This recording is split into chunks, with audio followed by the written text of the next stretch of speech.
Okay, let's see if that works better this time. Hopefully it does.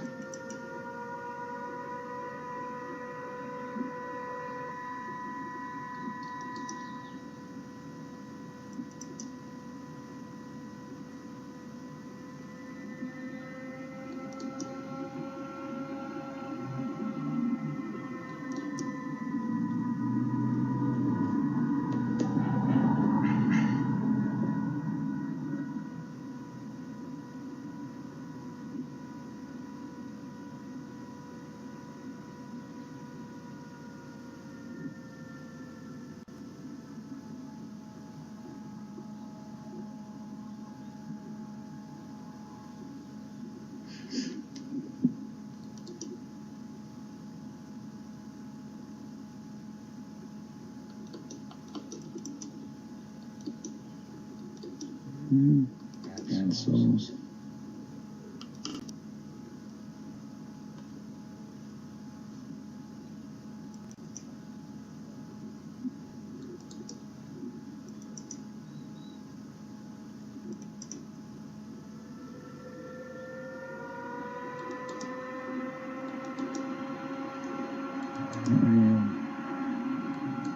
Back you go.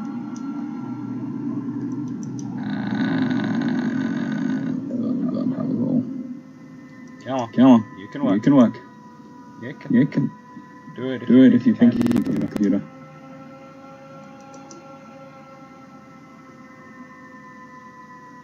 Yes! Yes!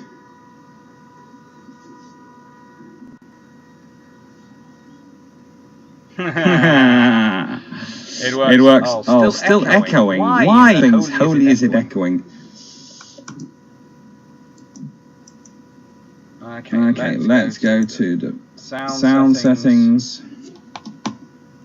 Okay.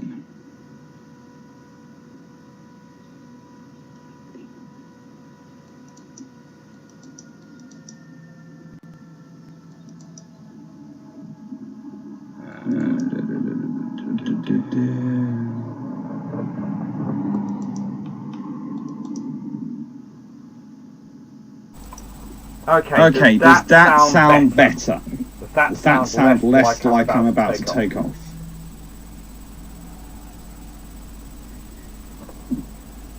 Jim Heaton, is it me or are you getting tech support from Drac? Me and Drac do have been exchanging ideas. Sync better, but still there's an echo. I have no idea where the echo is coming from. None at all.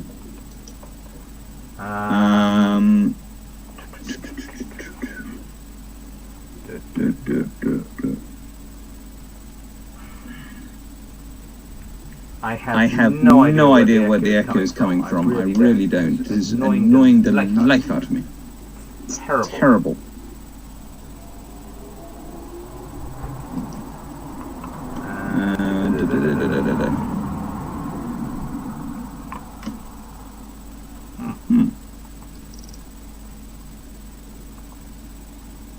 Do I have some speakers on? No, I have no speakers on as far as I know. Unless it's picking up my neighbours who are watching me. Do I have two microphones on? I shouldn't. They should have been turned off.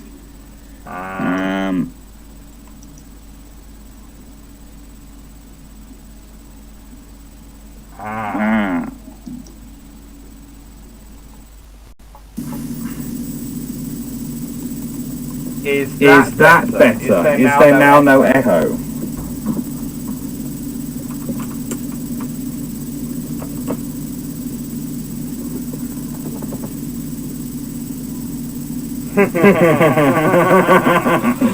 More echo than Asdic can cope with. This is good.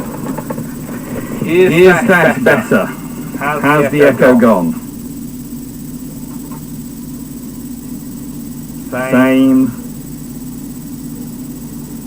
Greetings from Hawaii. Greetings everyone. Jim Heaton. Better. But still echo.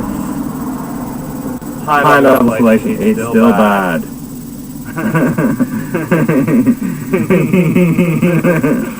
Oh, still echo.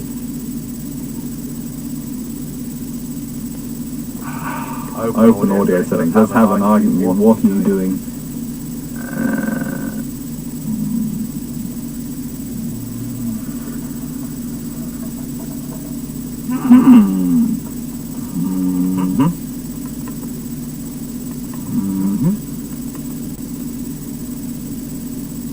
Well, it's all supposed to be using the same motto, and it's always supposed to be working off that. Where is the jet turbine? In the laptop. But it's actually slightly cooler because I've got the window open and I've got pretty much everything there. Hi Kyle. Right then. The laughing echo is cursed. These news, I'm not sure.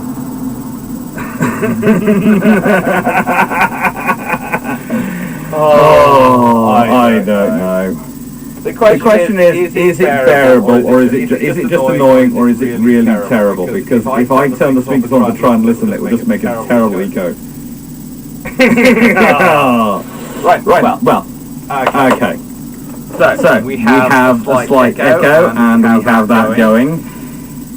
And I do not know. Oh, rumba. Right.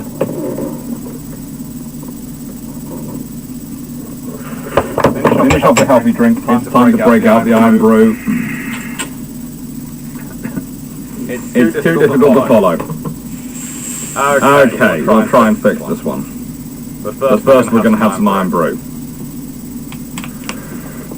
And then I'm going to sort it out.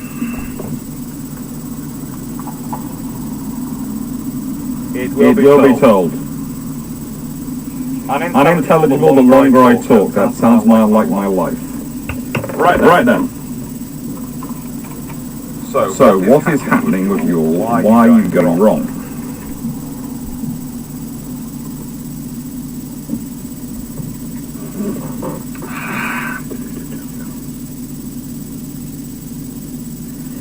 Yeah, I think that's possibly what I'm going to have to do. Unplug everything. I do not know why you caused me trouble today. Little thing. Why? What's the problem?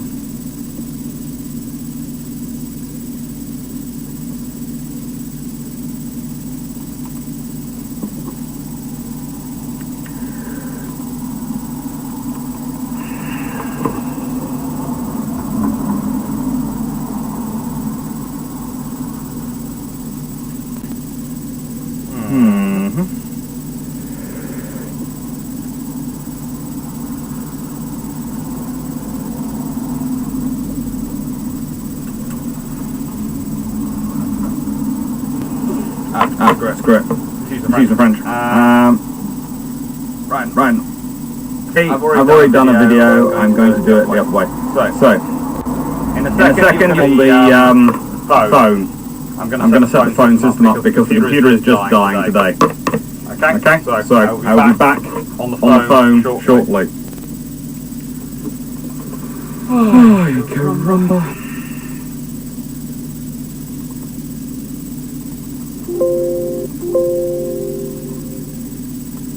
Hello everyone, we've gone back to the old faithful, which works definitely fine, and frankly I can do that today because I wasn't planning on using all the fancy stuff much and I can get round it.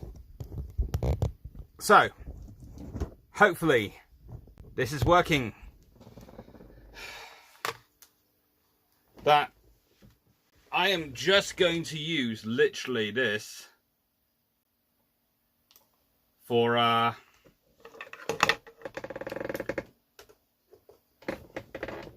the chat, so I can keep track of the chat and scroll up and down. Oi, caramba. I'm not sure what was going on there, and I really don't know. I have been testing this computer out several times, and it has been working, and it's just decided to go tiddly up. Right. So, I do apologise. It will be getting better in future because I'm going to have to dig out my gaming machine, but I'm not allowing myself to dig out my gaming machine till I finish writing the book because honestly, playing the games would be far more fun than writing the book sometimes and doing the final edit. Actually, no, let me rephrase that. I love writing the book. The final editing bit, where I'm doing the little debate over whether it should be a comma or a full stop or all that stuff, is, oh God. So, apologies to everyone. And just give me a second to sort this one out. Oh, it's now died. XSplit broadcaster has now decided to die. Hey, caramba. So that's why there's no gaming machine down here and working all this one. And yes, the jet has gone away. It does make life a lot easier, this system. And task. Bye-bye.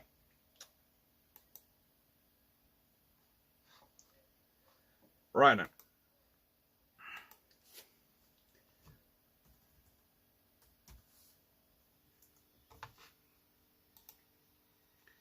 And I should share this on Twitter.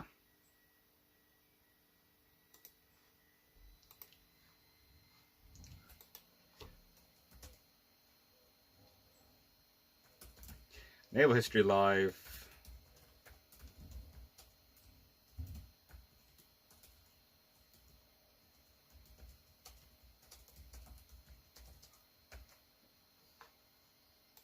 Done. Right then, hello everyone.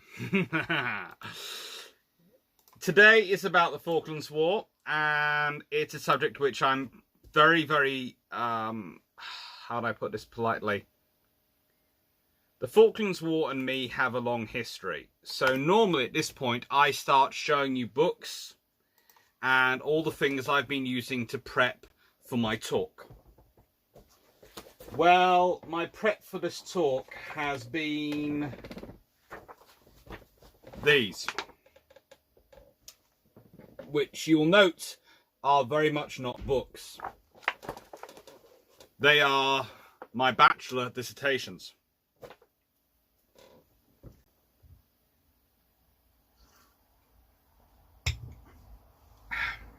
So, you are back on a phone. And to be honest, I can do this because the video where I would have shown off slides, I've already done a video earlier, an introduction, where I've used all the slides I would have used today. So if you want to see the slides which might have gone up when I felt like it, they are in that other video. Please go look at it. It's the introduction to the Falklands War.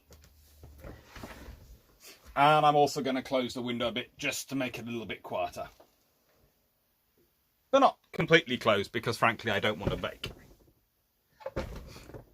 Can I publish them into a book? Not really. They're not really good enough. But I might put them up on the Patreon. I'll happily put up there.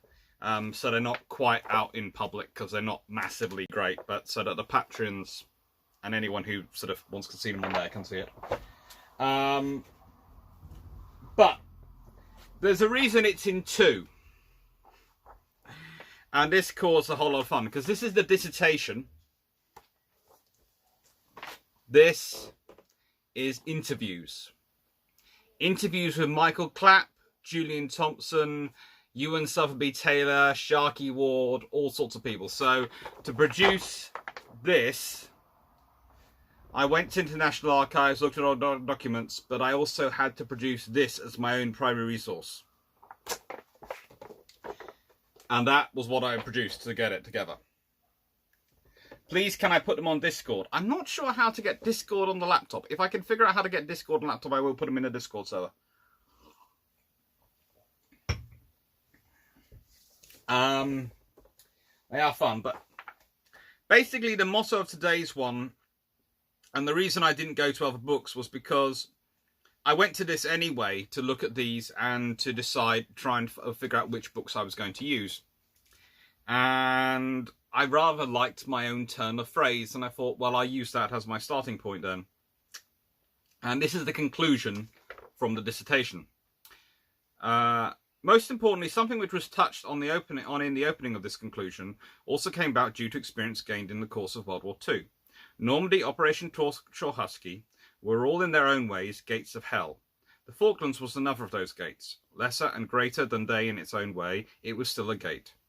Thanks to the dictum, the Royal Navy knew its responsibility, and thanks to the courage and moral strength which has been built through successive wars since its inception, the command structure was able to hold everything together to support the Marines and the Army in the ethos of the Ramsay dictum. Put another way, they stood at the gates of hell, they did not back down, they supported each other and led the soldiers and sailors to victory.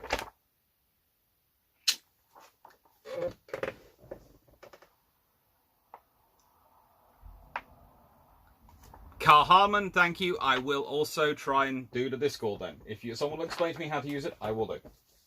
So, it is... Oh, thank God I can get rid of this thing. Just realised I had that unofficial benefit. Well, hey! So, command structures in the Falklands War. And there have been some very good questions thrown out there. Pretty much the most one since I put up the introduction was, why wasn't the proper command structure employed? Why did you deploy from Northwood?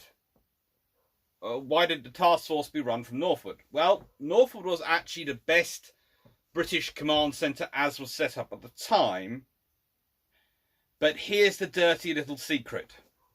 Northwood wasn't set up to run major global operations at this time. It was set up after the Falklands War. It was completely revamped to do this, because prior to this, everything had been lodged with the various NATO commands, and it hadn't been thought Britain would need this command.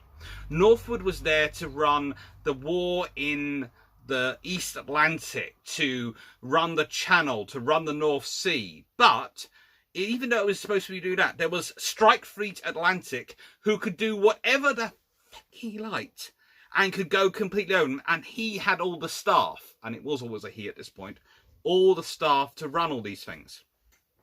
Actually, it caused an interesting debate. After they did some exercises in Norway, and after those exercises, there was a long talk when Michael Clapp, who I'll be talking about quite a lot today, who was the Commodore Amphibious Task Group, was taken up north, and there was a big meeting, and Sandy Woodward was there. Hello, we've got a new subscriber. Hello, everyone, and everyone I've missed out saying hello to, please hello. Anyway, so this is actually one of the first times that, well, that they meet each other as commanders, as senior officers. And Sandy Woodward starts telling Michael how Michael will do his job. And this is before the Falklands War, long before the Falklands even happened. This is... No. And Michael turns around and goes, Sandy, that's not the policy. And Sandy goes, but I'm the Rear Admiral. I'm in charge of the naval forces in sort of the north. You're not. Michael, as Commodore Amphibious Warfare, reports directly to Strike Fleet Atlantic, who tells me where I need to go. Your job then, Sandy, is to escort me. And this caused a huge debate, which actually ended up with Sandy Woodward having an argument with a 4-star US Navy Admiral, and them having to all pore over ATP1, the Allied tactical publications, and working out exactly where each other stood. It was a huge Barney. It was great fun. The first Sea Lord even had to get involved. And eventually Sandy was sent off on the spring train exercise. Michael was sent to Norway. And it was all sorted out.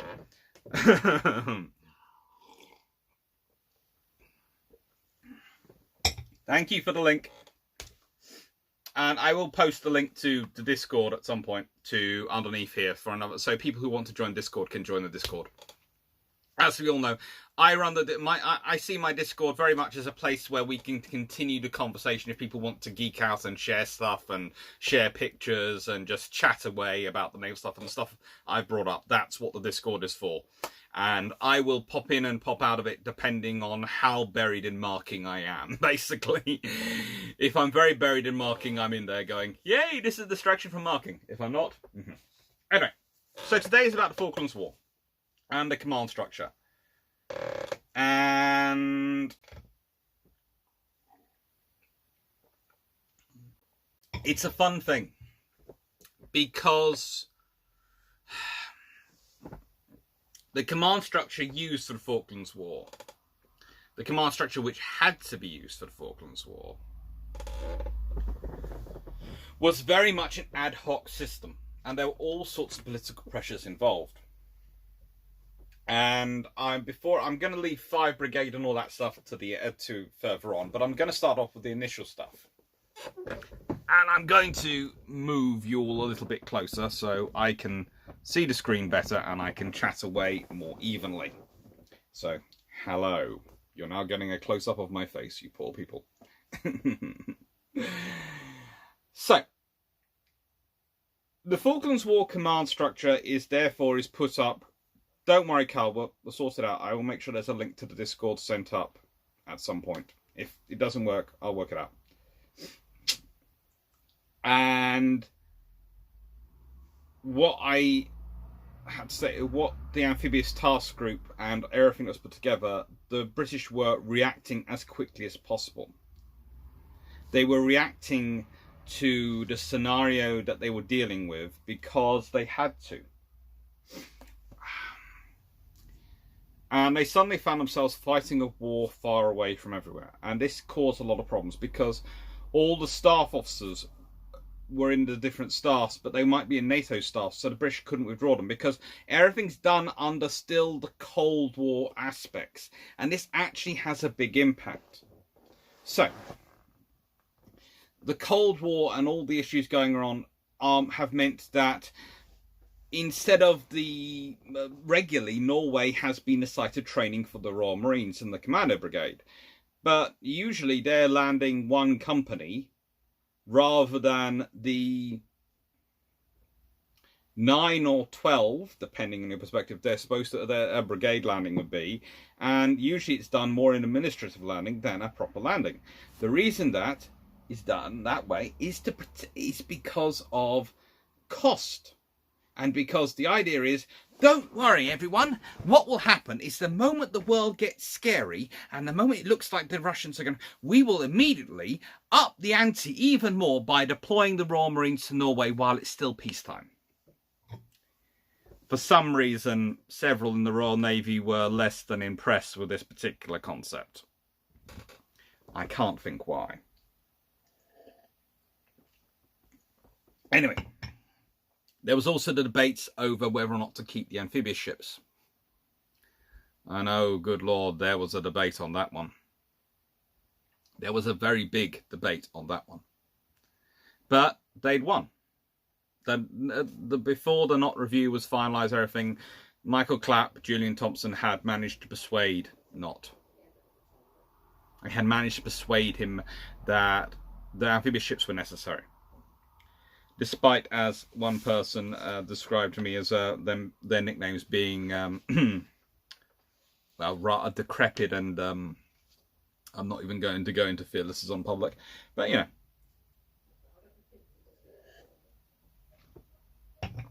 So, you've got exercises going on in NATO in Norway, and it's run very much strictly according to NATO rules. And the NATO rules have been established under the experience of World War II. And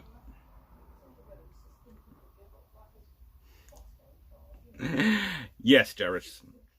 And the structure that we Seb Rolf, wasn't it Leach who persuaded North? No. Are you two okay? Do you need me to come help? No. James was just asking. Sorry. My mum and sister are just having a debate on the stairs. Huh? Anyway, leaving that to one side, the joys of live recording in a family house.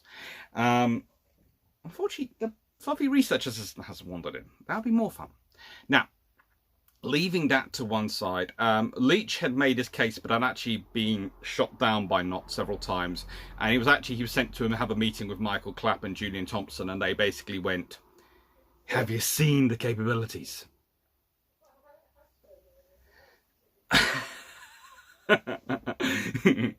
And they managed to sum them up.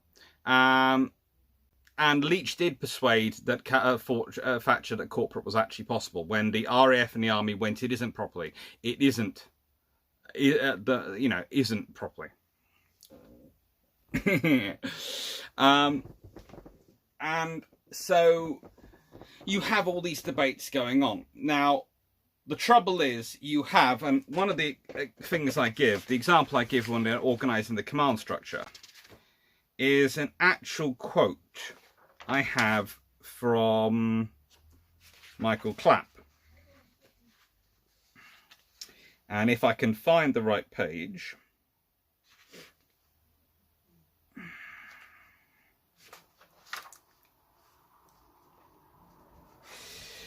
This is him talking about Northwood. No, there was nobody up there who understood amphibious operations, because amphibious operations were part of Striking Fleet Atlantic, and at that time he had free range. He could go through anybody's areas, so the British were looking after the Channel, a small area for their resupply of Germany, and the East Atlantic. And one of the problems was that the Americans insisted that Strike Fleet could go straight into Sink East Atlantic's area without saying, please, may I. When we mounted, we went straight up to objective under Strike Fleet orders. So we could give two fingers to all the British admirals on the way too. And this was interesting because just before the Falklands we had a meeting. Admiral Fieldhouse, bless him, did try and clarify the war plans for us because they hadn't been done for years.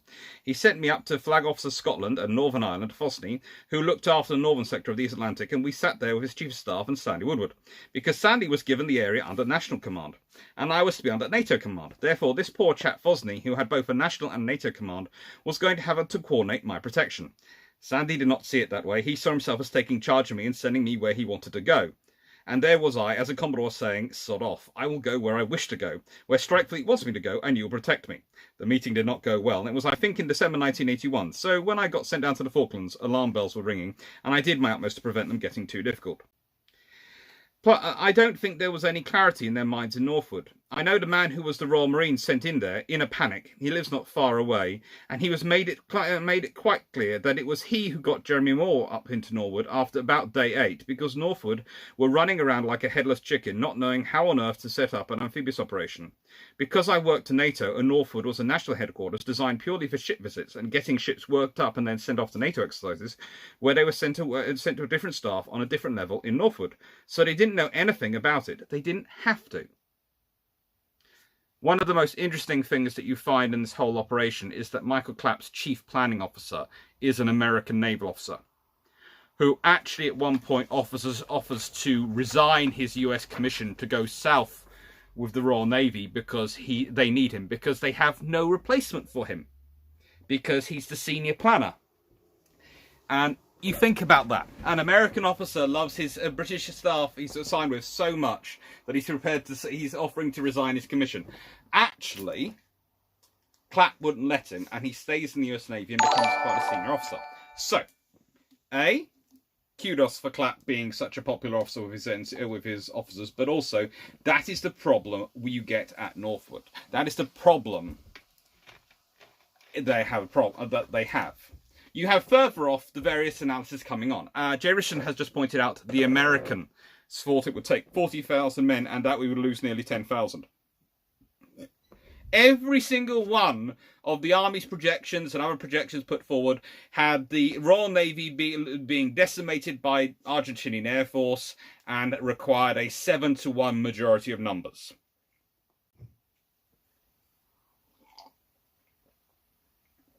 My own point, though, is that the Army themselves have made sure it wasn't going to require a 7-to-1, because you don't just have the Royal Marines being sent, you have the Paras and the Gurkhas. These are free organisations which, as a whole, do not understand the concept, rather like tribal class destroyers in World War II don't understand the concept of we are outnumbered. They do not understand this as a concept. And in fact, I would say that tribal class officers, even after they've ceased to be in tribals, no longer understand this concept of we are outnumbered and outgunned. There is a great example of Commander Sherbrooke, who later as Captain Sherbrooke goes on to win a VC in command of HMS Onslow, leading his destroyer flotilla off from a convoy to charge Admiral Hipper and the Lutzow. You know, that's what happens. Shukla, as we've seen from COVID-19, projections are no more accurate today than they were 30-40 years ago. No, they're really not. And you have to remember also, the provisions going on were quite difficult. But then you have this feeding into the command structure. And one of the things they start to worry about is, if we do lose, how senior officer are we prepared to lose? Don't see it, you know, and this starts to affect the command structure. So the first command structure that comes out. Hi, Ian. And hello, everyone who I haven't managed to say hello to because of the computer troubles. Thank you for being here. So the command structure starts off with you've got Northwood. You've got Fieldhouse sitting up there as a task force commander going, I'm the big boss. And he is the big boss. Now, the problem then starts below, because when the first staff draw it up, they go, oh, we're sending down a Rear Admiral. He must be in charge down there. And we're sending down a Commodore, so he must answer to the Rear Admiral. And we're sending a Brigadier. He'll answer to the Rear Admiral. And then they actually do some reading and get the Royal Marines involved, and then it changes. So, it's a joyous thing. But the reason that the Vice Admiral isn't sent, the one thing which would have made the whole thing work, is if you'd had sent down a guy called Vice Admiral Derek Graffel. If you'd sent him down, you'd have made it work.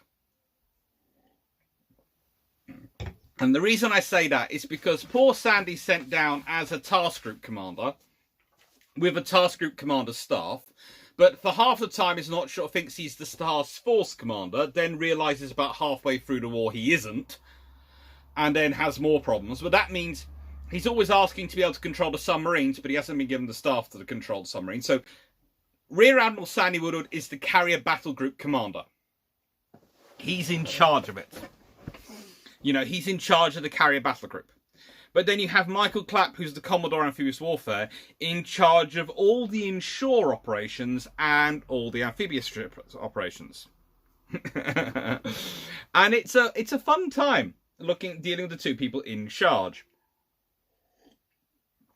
It's also a fun time looking at the records, because if you Fieldhouse is the one in charge, because he's the task force commander, but he's back in Northwood having to reorganize the staff.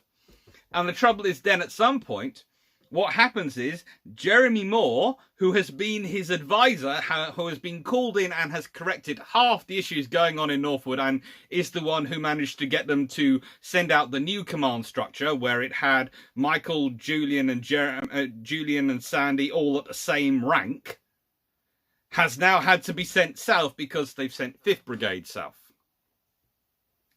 So the command structure is very ad hoc. And it's going to be always that way because the Royal Navy hadn't really been... It's going to sound strange. They had been thinking about amphibious operations, but they'd been thinking about amphibious operations always in the context of NATO. And so in the context of NATO, you have Sink Strike Fleet Atlantic. You have this wonderful position, this basically the naval equivalent of Supreme Commander Allied Forces Europe in reality, okay? Because you have Saka, who's the Supreme Commander of the forces on ground. And then you have different commanders but at sea, but basically Strike Fleet Atlantic can take whatever he wants, can use to go wherever he likes, command any forces he likes, subsume all amphibious groups, all carrier battle groups, everything goes under his command, and has the staff to suit it. That is what they are been preparing to operate. So there hadn't been the money. But now they find us. Now they're in this. And they're in this going south. And so the command debate is going off. And instead of... I very quickly will show you what according to ATP1, the command structure should have looked something like that. Okay?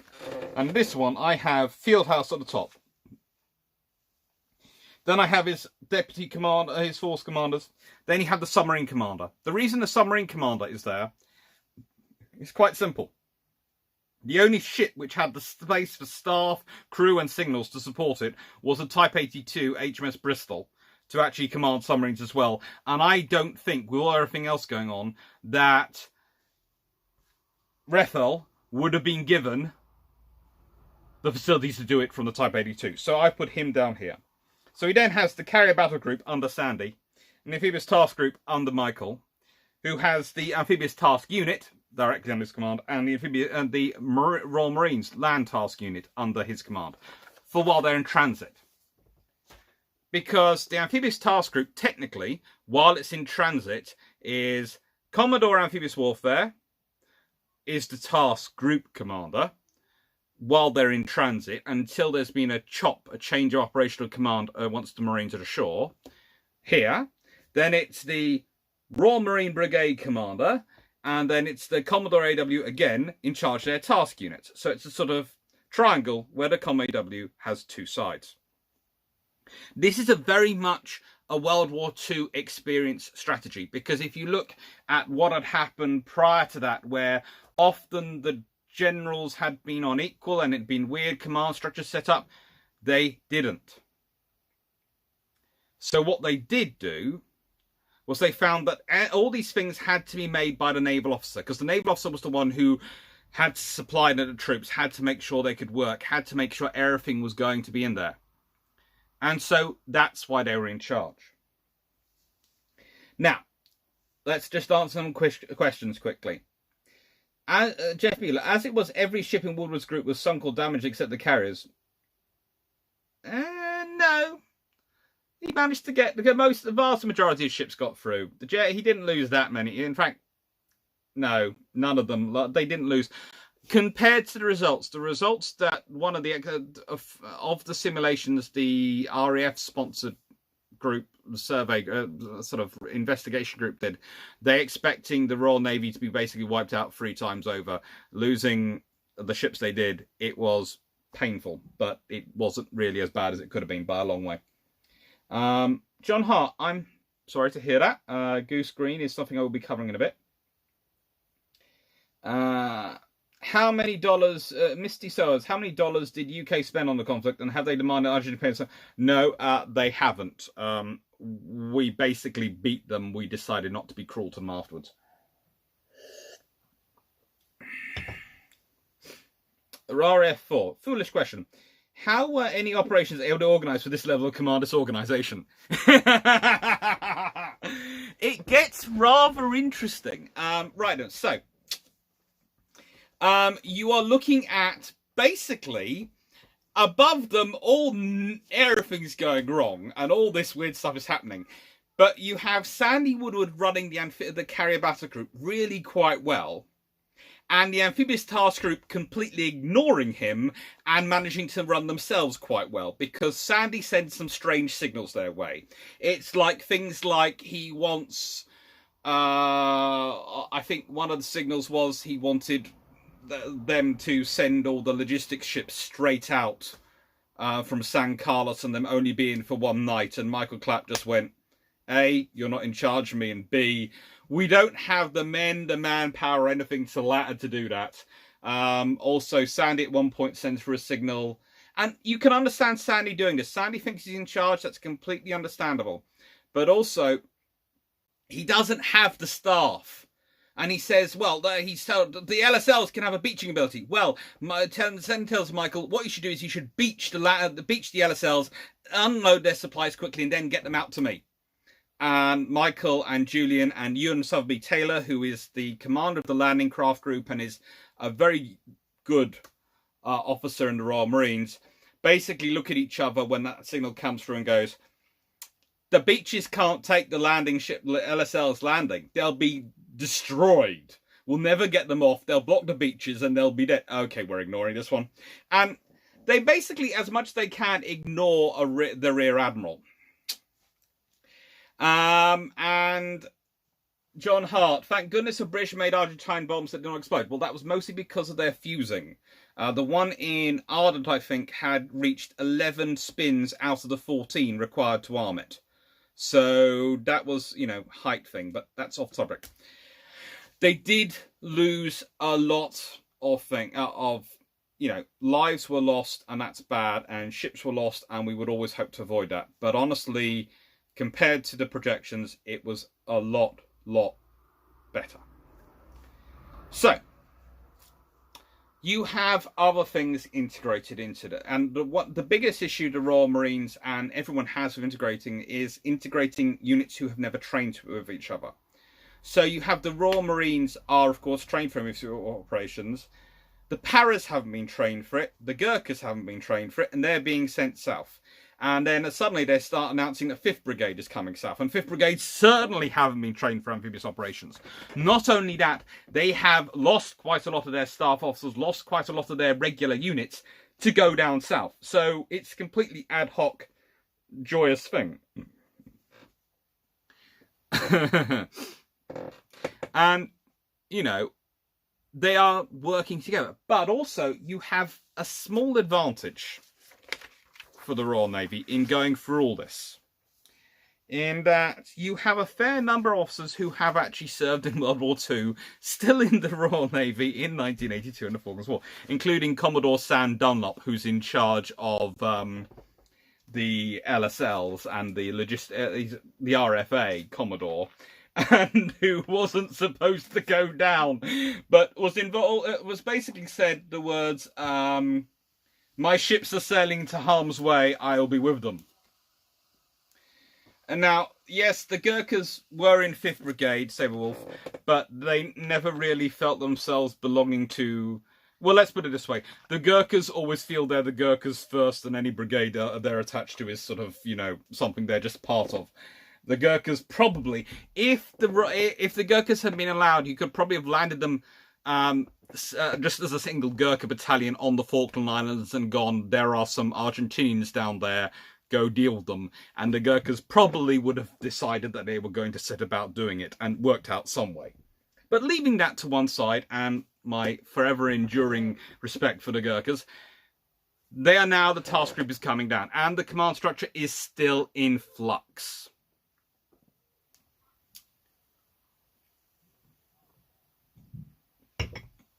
And it keeps being in flux.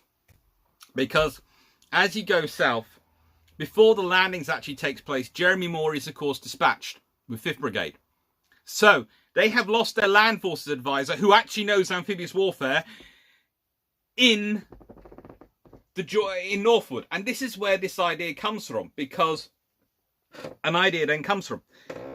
They land. They manage to take the beaches. Everything's going quite well, but we're losing ships. Ships are being lost. And there's no Vice Admiral down there to make the case up to deal with the politics coming northward. So you've got the politicians in Northwood sending commands directly to Michael, directly to Sandy, directly to Julian, directly to everyone they can get hold of. They're sending messages. And there is no Vice Admiral 3-star down there to shoot back. And this is probably for about 3 reasons. One, they don't want a Vice Admiral getting killed if we lose. 2, if a Vice Admiral goes down there, it becomes a very, very big Navy affair. And they are trying to keep it down.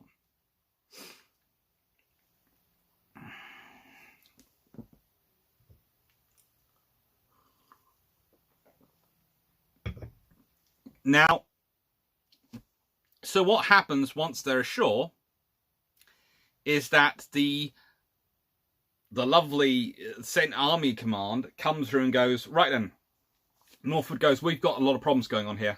We are suffering politically, we're suffering domestic home, we need a quick victory. The quick victory they decide to go for is Goose Green, which is annoying because it's off the route of march.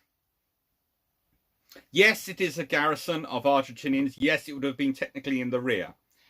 But if you avoid the Goose Green route and don't go Goose Green, you have another advantage. You basically can avoid,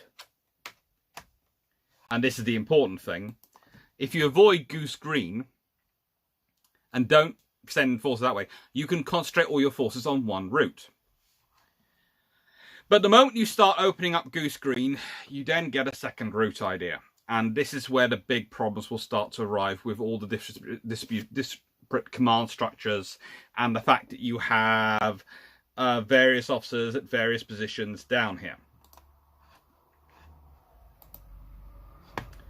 And if I just print off my map, which was the one slide I was looking forward to using.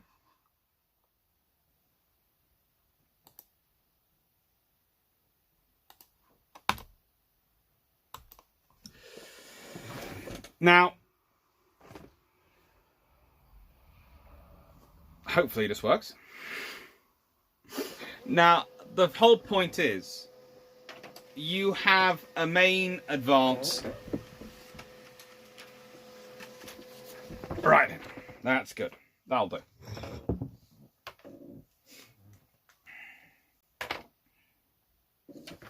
Now, San Carlos is here, this area. And Stanley is over here where you want to get to. Now, Goose Green is down here and is off down this neck. And it's pretty much, it's a place which you have to worry about. It's a place you have to think about. But the whole joy is you could block them off.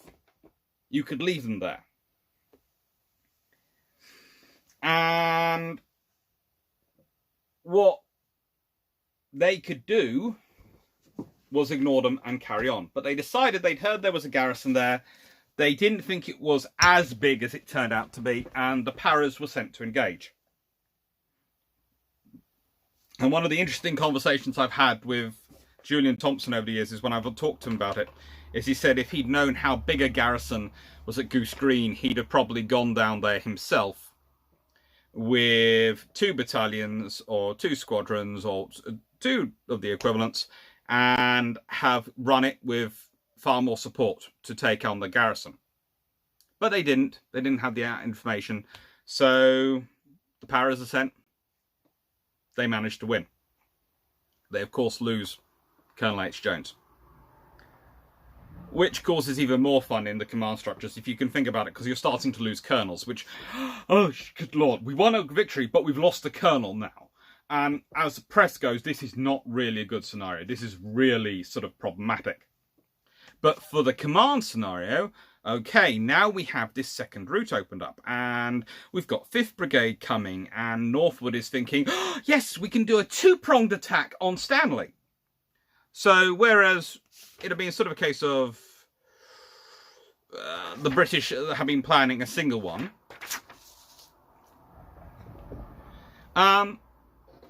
you know, they're now doing 2 routes. J. Richardson, at Dr. Clark, I disagree. The Argentines could have left troops like they did in the battle and threatened the Sun flank.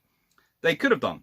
But if you, what the British had been planning, what Julian Thompson had certainly been planning, was to put a battalion to basically watch them and watch neck. And if they tried to advance through that particularly narrow place, they would have been quite easily fended off. That was the plan. I'm not saying it's a good plan, but that was the plan, because with concentration forces, he thought it was better to concentrate on the one good route. And there's a reason you concentrate on that one good route. Because to supply, especially once you start losing Atlantic Conveyor and start losing the helicopters and those sort of things, you're going to have to use the LSLs to get the supplies forward. And that means you're going to have to want to have sheltered coves to put them in. You can all see where this is going. So the command structure and the problems with radars protecting against, one of the old things is Michael Clapp, and Michael Clapp is the one who's in charge of organising, goes, yes, I'll support them. And 5th Brigade are actually problematic from the communication perspective the entire way through the war, because they don't communicate. They really don't communicate. In fact, their own communications officer gets a song full of men. Well, this is the issue. So, you have to now go to Bluff Cove, and the information Michael Clapp and his staff have is that is quite good. Is pretty much is the safest place they can use as a forward supply once you've got 5th Brigade going forward in that route. So they do move that way. And you have a ship going there. But unfortunately, its mast can just be seen over the hill, although no one in the British realises this. There's no frigate or anything sent with it because there are no frigates which have good inshore radars. One of the often things that Michael Clapp, when I spoke to him about this, sort of said, you know, what is the sort of, why didn't you have a frigate? You know, that's the thing he questions. Why didn't he send a frigate? And he goes, well, I could have sent a frigate, but honestly, they'd have been no help. They had 40mm cannon and machine guns just as the LSLs did. They could have done no more in there than they could have done. And this was what happened. So you have the LSLs there. Now, the whole problem is you don't have enough landing craft for San Carlos Bay, for the resupply and the movement of supplies around San Carlos Bay off the big ships onto the beach depot back onto the LSLs, for the LSLs which are supporting the main northern route, which is always going prime, and for the south, especially after you lose an LSL landing craft utility, LCU, help trying to move forward some communications equipment for 5th Brigade. 5th Brigade actually have a lot of problems with their comms. They've lost their comms officer early on, getting shot down in his helicopter because they hadn't told anyone that he was moving about, because they hadn't realised they needed to. Because they had never worked in amphibious warfare, so they weren't used to dealing with sort of the complications of working with warships being around there, which have a policy that when they see an aircraft coming towards them in a war zone and they haven't been told about it, they start firing. There's actually another incident later on in the war where the Mountain Arctic Warfare Cadre spot a Chinook, which looks like it could be one of the Argentinian Chinooks, but they're not sure, or helicopters, and it's lifting some troops off, and they haven't been told about it. And they're just about to call some artillery in, but their commanding officer says, hang on, wait a second, let's check. And they actually go on a different radio net, and they call and check and find out it's 5th Brigade moving troops. But 5th Brigade hasn't told anyone they were moving the troops. It's just...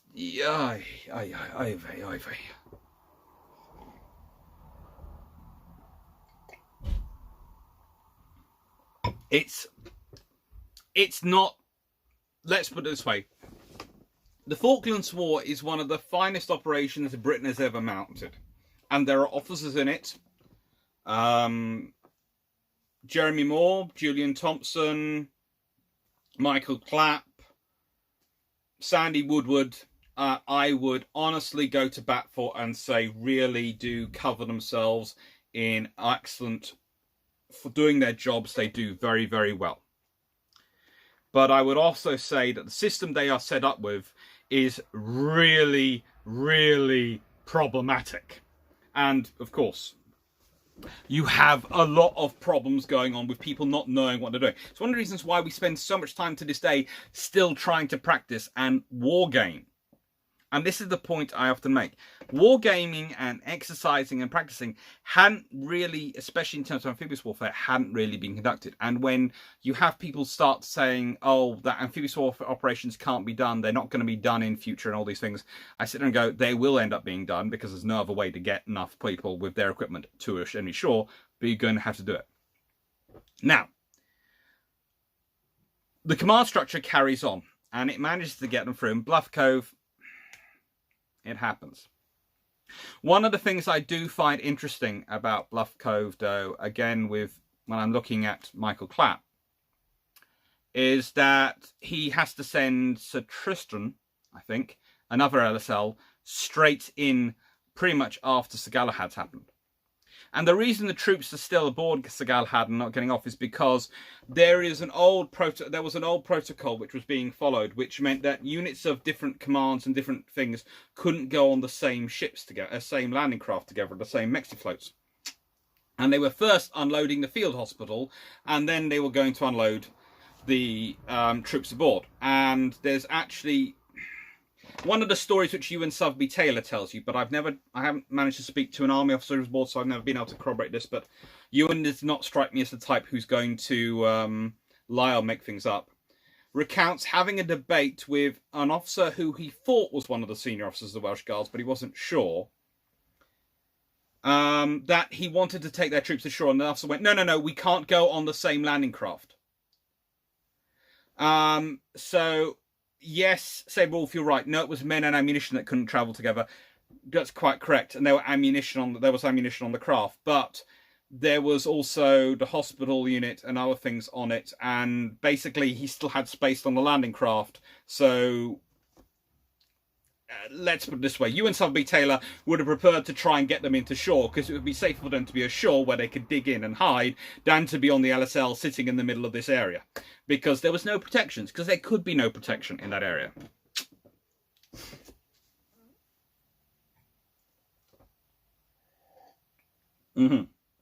Yes, Galahad and Tristan are both anchored in that harbour into Bluff Cove, but when they're attacked.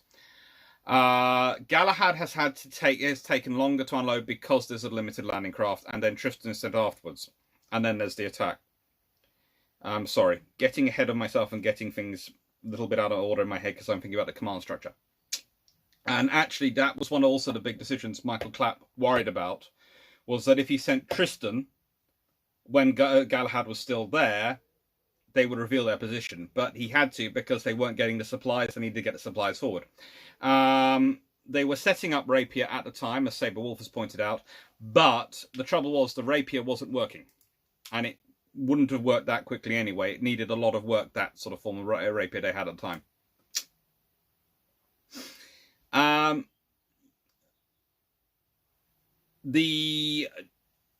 John Hart, how long did it take messages to get Northwood and vice versa? Well, they had satellite comms, but it depended. If you were the SAS, you had far better satellite communications facilities than the Navy did at the time. It was just issues, and it wasn't really practiced. And they're working through the things. Now, one of the interesting things about the command structure, though, is that still it's at the brigade level. The Royal Marines absorb the Blues and Royals and other units very, very well, and the Paras. And they managed to work together very well.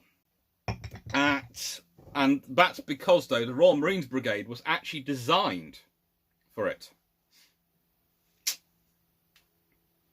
The Royal Marines were designed, of course, to take the Dutch and probably Norwegian units ad inset. Now, the CHOP I talked about earlier. Right, so the CHOP is the change of operational command. And what happens to when the CHOP happens? And the CHOP happened during the Falklands War, but doesn't always happen in amphibious operations.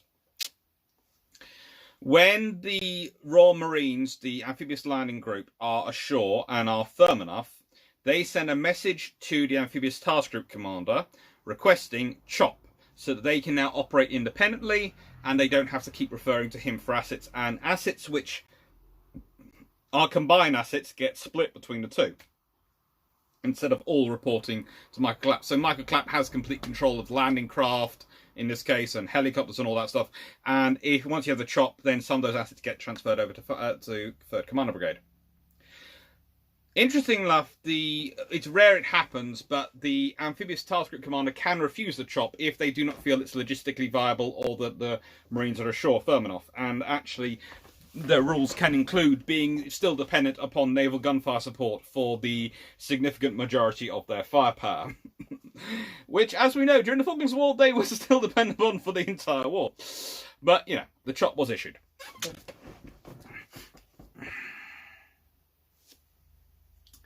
Right. Eamon, how effective were the Blues and Royals in supporting infantry? They were massively effective. They were loved and beloved down there. They were really, really useful. And another quote I have here, which I always love to bring up.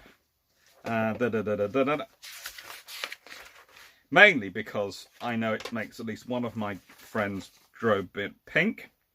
The only thing we had were those Blues and Royals sort of armoured cars things, Scorpions. And I'm quite sure Julian would have given an arm and a leg for more. That is Michael Clapp talking about Julian. Julian gave me a far more measured response. I was asking for more light tanks and BV-202s. I was tempted to try and send for a lot more, but I had as many as I could get.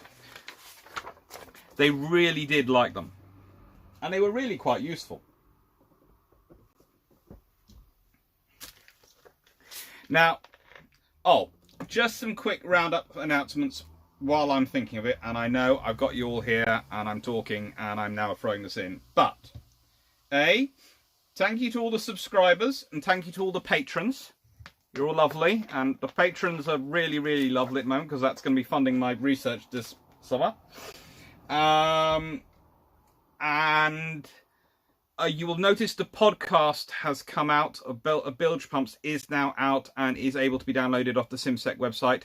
That's the first one. The second one has been recorded and is going to SimSec tonight. And the third one will be recorded next week. And that podcast is, of course, me, Drac, and Jamie from Armored Carriers having a chat. And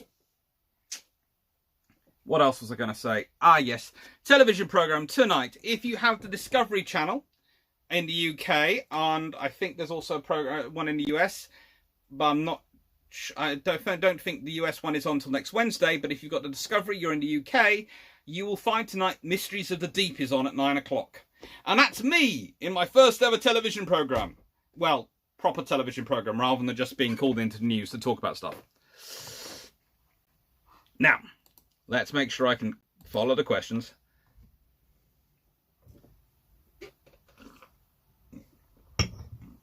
BV-202s are these little sort of early versions of Vikings. They are these articulated cabs. They are brilliant for logistics, and they're basically Julian's entire headquarters group is moved around in one. All sorts of things that they're used for, and they do a great job. Misty Sowards, you and Drac make a phenomenal team, by the way. That's good, but you should have listened to us with Jamie, then. We're really, really good.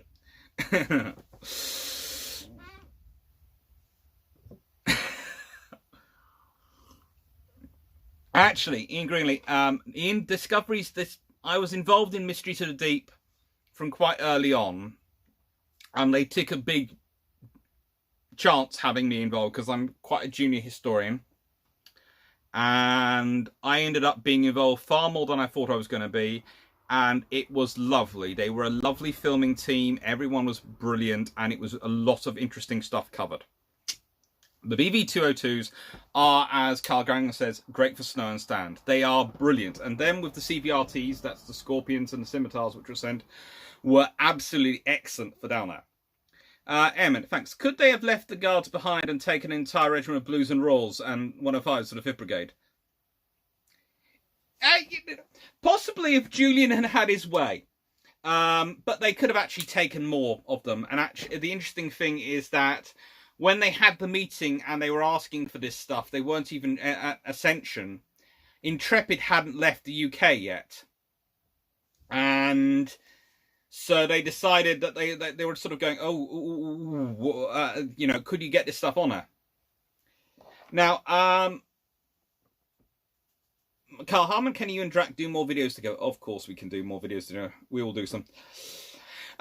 Joe, any about command structure, any comparison about the Argentina side? Well, that's the interesting thing. I would say, if I was talking about the Argentina side, the Argentinian side has a lot more generals and a lot more officers on there, although what Michael Clapp finds interesting when he's looking at the intelligence of the general provided, they actually provide him with the picture of the wrong general. They find another one with the same name, but it's the wrong general. So the Argentinian command structure is far more... Well, it starts off as it's supposed to be run through the Navy, but then the Navy sort of withdraw and only the Naval Air Arm is really involved after Belgrano is sunk and after they've lost a submarine in Operation Parakeet in Georgia, South Georgia. So, the Navy sort of, is sort of withdrawn and the Army is trying to run it, and honestly, they have a lot of good innovators on them, but, they have a lot of problems with their command structure and organising things and the way their officers behave towards their conscripts and their treatment, and this has issues. So, honestly, the British command structure is mucked up, yes, but it works. And it is mucked up for a reason, and it does find a way to work, and it does manage to get on with it. The Argentinian command structure is just nuts. And it stops working. And it really does stop working. And honestly, I feel sorry for the Argentinians half the time when I'm looking at it. I did actually have some structure for this session. Ah, yes.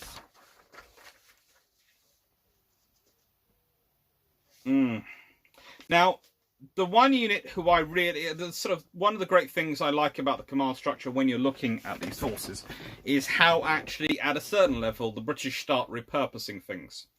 One of the most interesting units that gets repurposed is the Mountain and Arctic Warfare Cadre, who I've already talked about.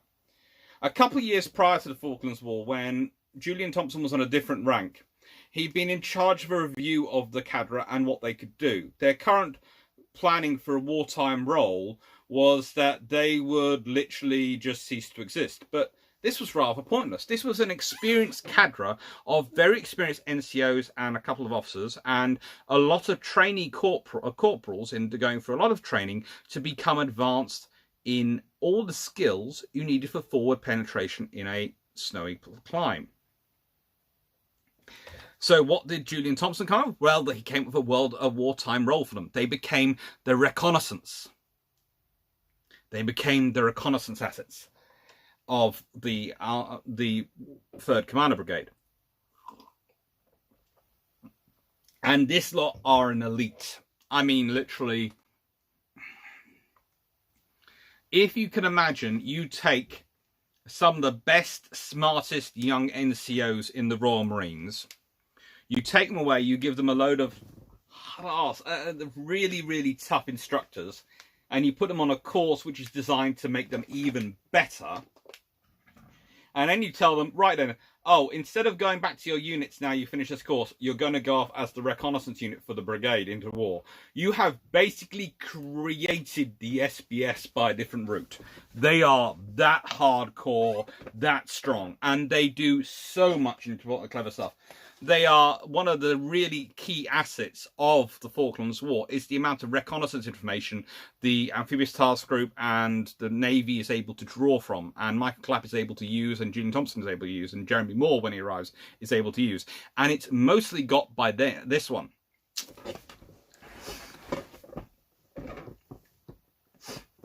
And they do a really, really good job. They do a really, really good job. And that's something you notice when you're looking at the structures. You look at the amount of ships taken up from trade that the Amphibious Task Group starts to bring in. And they use reservist officers and all sorts of things to get them built in. And remember, those ships taken up from trade could be very interesting. Michael Clapp will tell you a story about when he was sending out commands to ships. He would have to make sure he factored in about 12 to 16 hours notice for any orders, because about half a dozen to a dozen of the ships didn't actually have working radios. So he had to send commands out to them by chit dropped by helicopter. I kid you not. The commando, the orders to some of the merchant ships were literally dropped by helicopter, flying over, dropping down, usually the winchman coming down, or if they had a winch facility, if they didn't have a winch facility, just dropping it out the window and giving them a chit to tell them what to do next. I know, this is in 1982, when the world is supposedly modern. Satellite communications come of age. We are talking about the beginning of Star Wars and all sorts of high-tech programs. And the British are fighting a war using the high-tech version of carrier pigeons.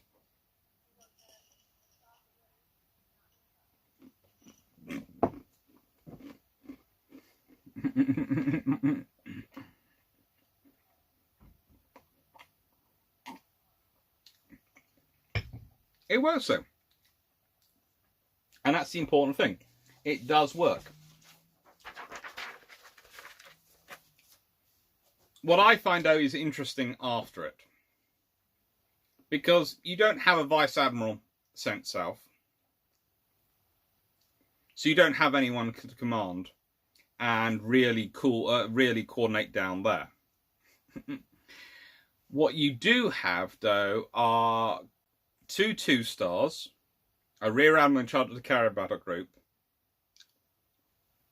and a major general in charge of what becomes, broadly speaking, a light division ashore. Although he's always pretty much operating from HMS Fearless as most of his headquarters group, because it's the best collection of radios he has down south. And you have Michael Clapp, who's this Commodore, who is sort of the person in between the two, is also a task group commander, and is having to do all sorts of things to get everything to work. And it's an interesting structure by the end of the war.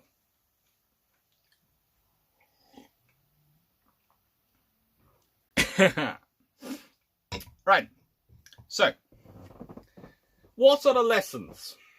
And before I go on to more questions, what are the lessons that have been drawn from the Falklands War? Well, I would say, honestly, the biggest lesson I'm surprised is there aren't more medals handed out. I do think there are all sorts of rumours which fly around about the Falklands War about afterwards, and especially the way some of the officers were treated. It's rather disdainful. After they've done a good job, that they don't get more medals, especially for what they've done, but it happens. It's something which could be retroactively made right, but which certainly hasn't been. And a lot more NCOs definitely deserve some medals, but again,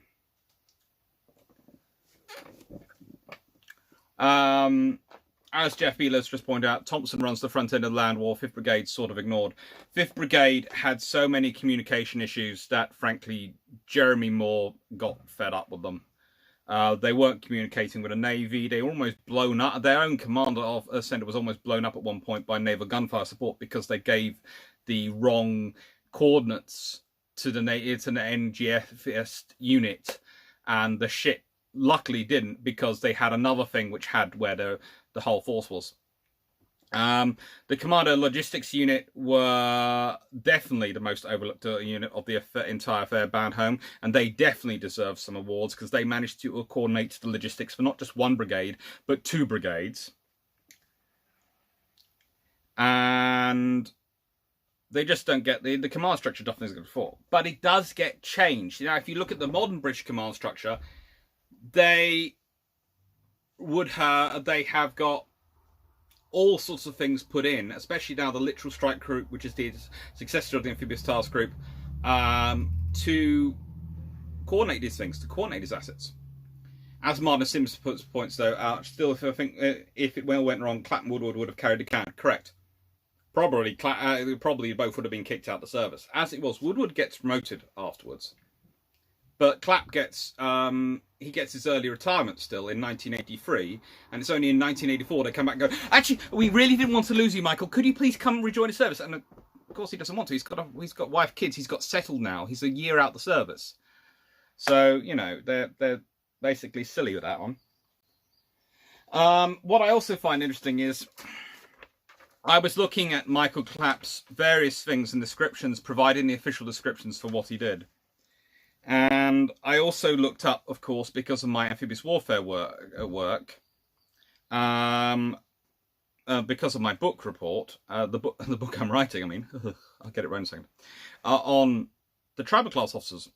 And I have Captain Sherbrooke, who in HMS Onslow is given, because he's senior command of a convoy, is given a Victoria Cross for actually driving off the enemy and getting injured.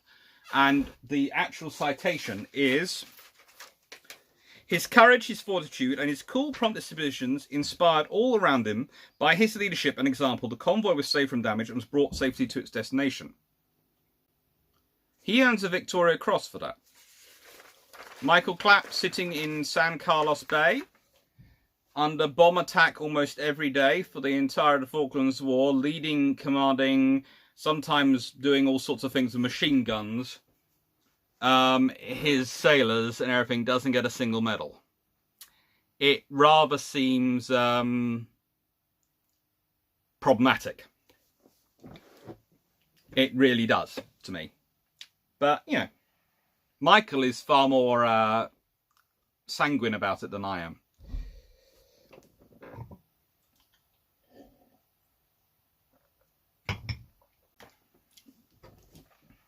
Bad home, particularly that even if they had got more helicopters down there, it wouldn't have mattered due to them almost going out of fuel. They could have had more fuel down there. In Greenland, British wars invariably follow the same path. Begin with near disaster, then gradually get your act together, then win a climate victory. Yes, we are basically the constant writers of Hollywood movies. Jeff Beeler, Clapp's book shows how much logistics around the war. Atlantic Conveyor's loss was much bigger than what was said at the time. She was de facto VTOL carrier in modern US Unicorn. Yes, she was. Conveyor was absolutely critical, and her loss was a massive, massive loss to them. It was a massive loss to the whole command and the whole operation.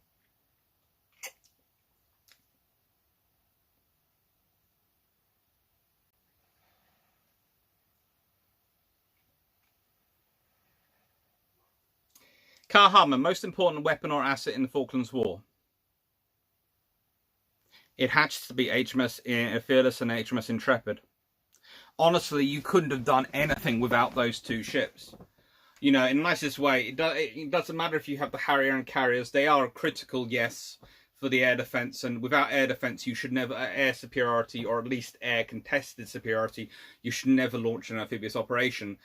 But, so they're definitely a foundation. But if you don't have Fearless and Intrepid, you don't have their communications facilities, their staff facilities, their landing craft utility, all the troops they transport, everything they do, you can't do anything without those two ships. So Royal Marines are important. All these things are very important. But if I have to pick two assets, and I would pick both, above everything else, if I was basically held there and told I had to pick two assets, I would pick them. Jeff Beeler, have you ever met Sharky Ward? Yes, I have met Sharky Ward via the joy that is Skype. Many times. He is usually sitting on some lovely tropical beach in his shorts, enjoying the sun and something cool and refreshing. And there is me sitting in my home in the cold. I do not know why it is every winter we have these phone conversations, but the man's lovely. He is very, very nice. He's a superstar. I worked with him in the voluntary capacity in the Phoenix think tank, and he was a lovely guy. He is a lovely guy. And Cam 72, we cancelled a couple of important naval radars during the 1960s, Thai 985 and 988. Would those No. In the nicest way, it wasn't until after the Falklands War that they started making radars which would work inshore. And it was one of the interesting things that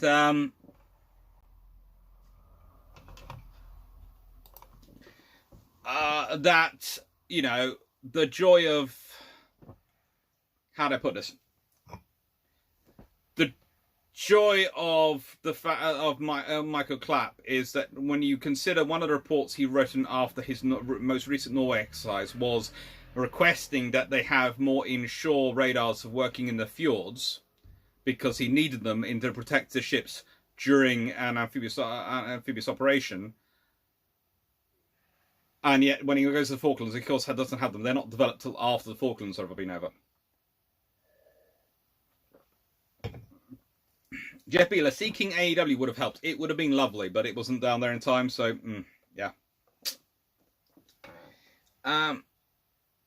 Mr. Howard, World War II Germany being able to pull off the reposition of the Falklands, or with their World War II Navy and paratroopers? They might have been able to, possibly. Who knows? That would have been an interesting one to watch. I'm not sure actually. They don't really have much logistics. Eamon, what were the lessons learned from the Falklands War, and what reforms were implemented to command structures? The entire battle group staff command structure was different afterwards. The amphibious task group was stood up and pretty much doubles in number and size. They have all sorts of things. The exercises they do in Norway are made much bigger. It's, you know, everything is bigger. Thank you, new subscriber. I'm not sure who you are because it's hidden by people writing. But thank you. Win 1938. How much more effective would air cover have been if there had been a working Ark Royal Eagle with F4 Phantoms? It would have been lovely, but more importantly, remember, if you've got an Ark Royal or Eagle, you've also got Gannet AEW, and that would have been the critical thing. The Phantoms alone wouldn't have been enough, but the Gannet AEW and the Phantoms, that would have been useful. Carl Harmon, so getting rid of amphibious assault ships such as Ocean and replacing them with QE class is a big mistake. Yes. Okay, nicest way. If you want, oh god, QE you need a QE. You need the carrier support, you need the air support, and for that you need the Queen Elizabeth. But you need to get some Canberra-style LHDs with those ski ramps on, so you can have basically replace Ocean Albion Bulwark with 3 of those, ship for ship, and you'd be okay. I'll be back in a second. Someone's just calling. I think it's about my tea. Be back in a second, mate.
Sorry, very important decision as to whether I get what vegetables I was going to get for tea.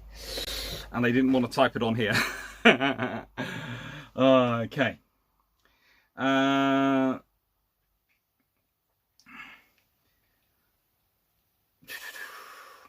Carla Haley, Sharkey wasn't happy leadership regarding the radar and the Harriers. Certain people couldn't work them correctly. No, they couldn't. And remember, that's the big thing. The Sea Harrier Mark II versus the Sea Harrier Mark I has a huge, great big radar fitted. And that makes a big difference. The Sea Harrier Mark II, if you'd had Sea Harrier Mark IIs down in the Falklands War, A, they had the decent beyond visual range intercept capability, and B, so they could take far bigger, far more powerful radars than missiles and support them than the Sidewinder, and B, they would have a far better land attack capability. They were a far more multi-role aircraft than the Sea Harrier Mark I's or even the GR3s, which are now.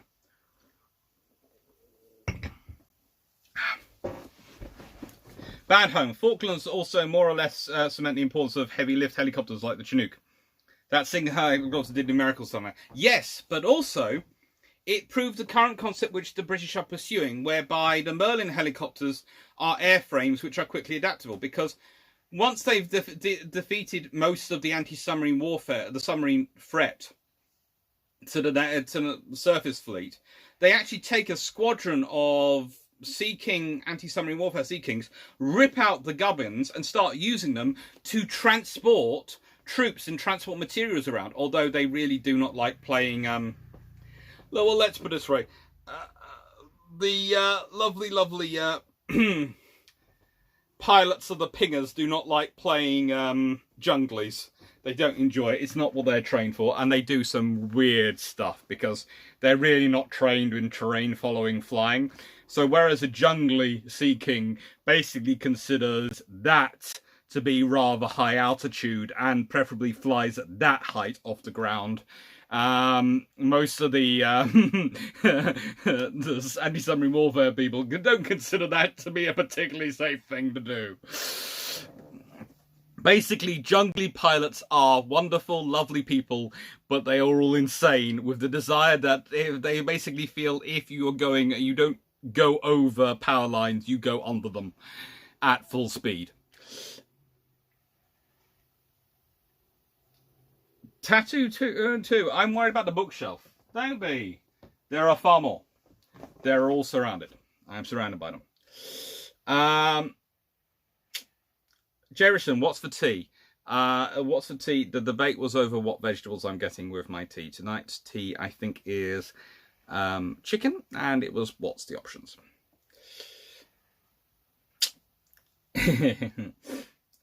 Why 1938? I've got curry cooking. Ooh, enjoy your curry.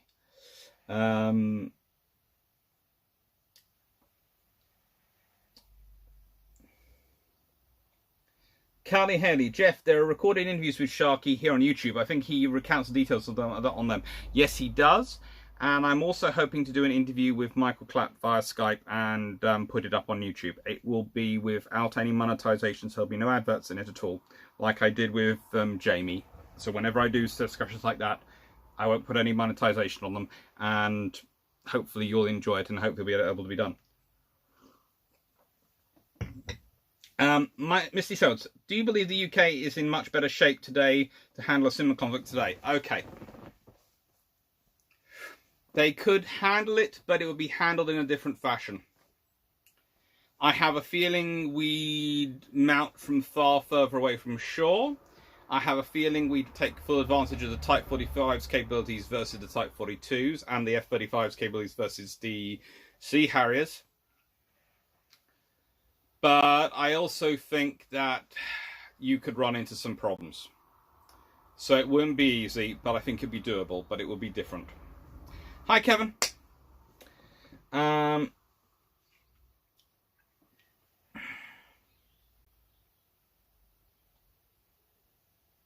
1999 Duke. I remember you and Subby Taylor in charge of landing craft saying how he argued with guards officers who had not put his men on landing craft and that had ammo on it due to peacetime regs. Pretty much, yeah. It was the peacetime regs. It had ammo and it had stuff for a hospital unit, and the regs were you don't go on a ship with ammo on it. And his basic view was, my view is, get you into shore. And I can see both arguments.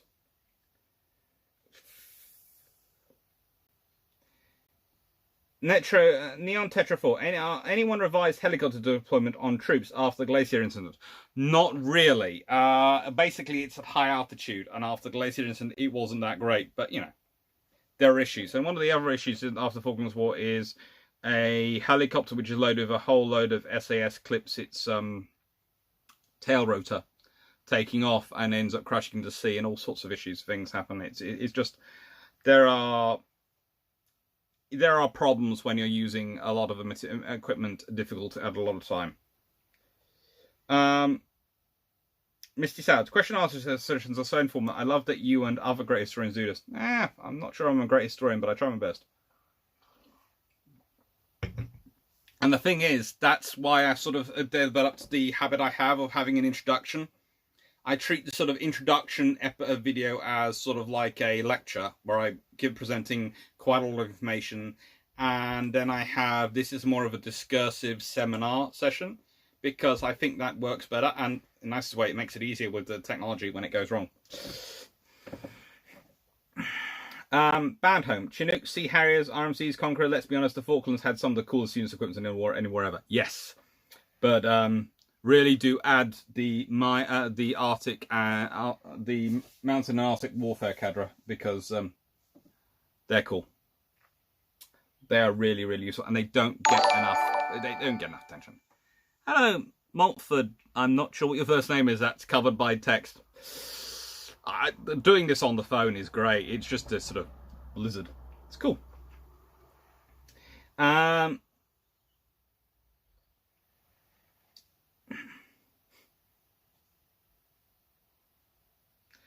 Jeff Beeler, I found a real difference between the performance of the Scots Guards versus Welsh Guards. Gurkhas good, but no one wanted any of them hurt. The Gurkhas, look, the Gurkhas were prepared to be risked, but the thing was, there was a lot of Argentinian press going around about Gurkha mercenaries being used to kill and do all sorts of nasty things to them. So it was always a case of, and by the way, Argentinians is great. If you talk to some of them, they'll always say if they were defeated by the Gurkhas. And you think the British must have deployed tons and tons of Gurkhas down there. They really didn't. So, you know, that's one reason why the Gurkhas are held back a bit. But also the Gurkhas are considered a very self-sufficient unit. So they do things like go and take the West Falklands, and they go and sort out over there and other things.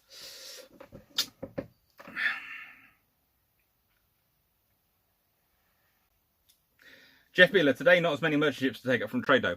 No, but the British would have a different way of taking them up from trade. They would find them. Calio, was it the carriers who had nukes on board? No. The British had no nukes down there. We didn't. The British do not have, by this time, definitely do not have the facilities for nuclear weapons in that sort of format. The nuclear carrying cable aircraft would have been the Vulcan bomber, and the Vulcan bomber was up at Ascension, and there was no nukes with that either.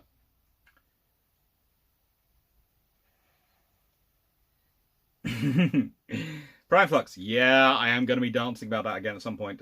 Thanks for the interest. Thanks to the Interjaps and Correct for beating the art expectations 3 times over. It's kind of fun.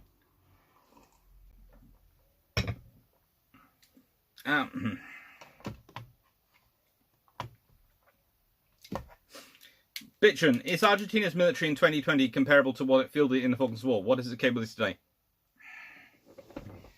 The Argentinian military has suffered a lot from the finances over recent years. They are good and committed personnel though, but technologically, capability-wise, equipment-wise, I wouldn't really say they can do it at the moment. They take some work. They take some new equipment and all these things, and they didn't need them. They might get there, but I doubt they would do it, and I think it'll be very different, as I said.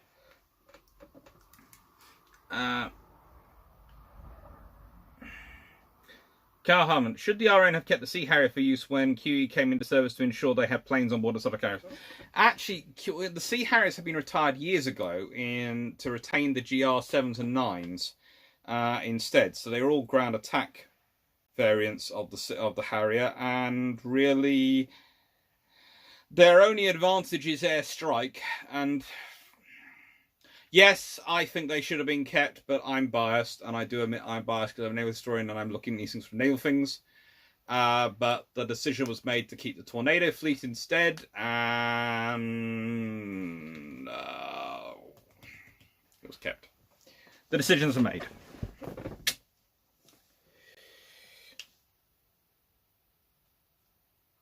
Ian Greenlee, the nukes were depth charges carried by Sheffield and a couple of the other DLU ships. Yeah, this is the thing. This one goes around nuclear depth charges. I'm not so sure. Looking into the facts and looking at it's one of those things which I'm not sure if it's a myth or not, because again, the British didn't ever have many, and they weren't really keen on them. So I find it interesting that they apparently were deployed aboard ships for ASW in North Atlantic, and then were taken down them. You read about them. Those ships certainly are fitted to be able to carry them, but I don't think any nuclear depth charges are one of those things which it's, you know, I'm not sure if any actually make it. It's going to sound, this is my thing. They are definitely able to carry them, and there is a certain mythology about them, but so many of them are turning up all over the place sometimes in the accounts of the Falklands War. And really, the British didn't have that many nuclear depth charges in the first place. Because the British didn't really like the idea of a nuclear depth charge, because they thought it might wipe out the task group you're trying to protect. Because if you set off another big enough bomb in the water, of course, you're going to create a ripple effect, which is going to cause waves, which could do some things to your own task group. You know, you had a few, because NATO had a few, and you were supposed to, but, you know, using them,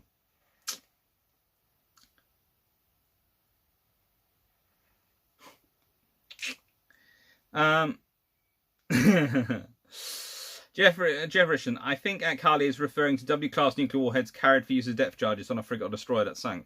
Yeah, that's always the things, but I don't think, yeah,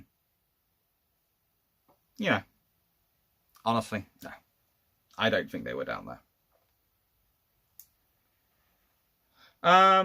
Jeff Beeler, who controlled the RAF Harriers based in San Carlos?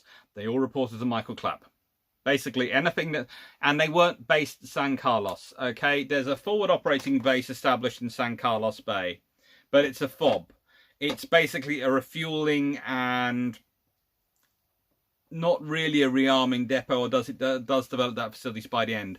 And they're all operating out of the carriers. So they're doing their main maintenance, their main things on board of the carriers. So basically to fly in, they can land, they can be refueled, and then they take off again. So they have more sort of keep things going, basically. So they're not so short of fuel when they get over the Falklands that they can actually do a proper cap and things over the brigades. Jim Christen, did the RM have any concerns about the USSR during the war? Yes, they were watching them the whole time. They were watching their trawlers the whole time. There were so many intelligence sort of ships wandering around the Falklands war that's a surprise that, you know, they didn't want them to get bashed into. Carl Hammond, also, could the Harrier have used VTOL while in combat to suddenly go up and down in combat? They did. They had a maneuver where they could go from straight forward to pretty much crash stop and start going backwards, and that the plane would shoot past them. That was the idea. And they did all sorts of tricks. It wasn't always the best and safest thing to do, and I'm fairly sure they did do some terrible damage to airframes doing it. And they, of course, had to be at certain altitudes and things before they could do those sort of tricks, but they did do a whole lot of tricks with the VTOL capabilities. Especially as it was far more manual control than the modern system, so you could do things with it that you weren't supposed to.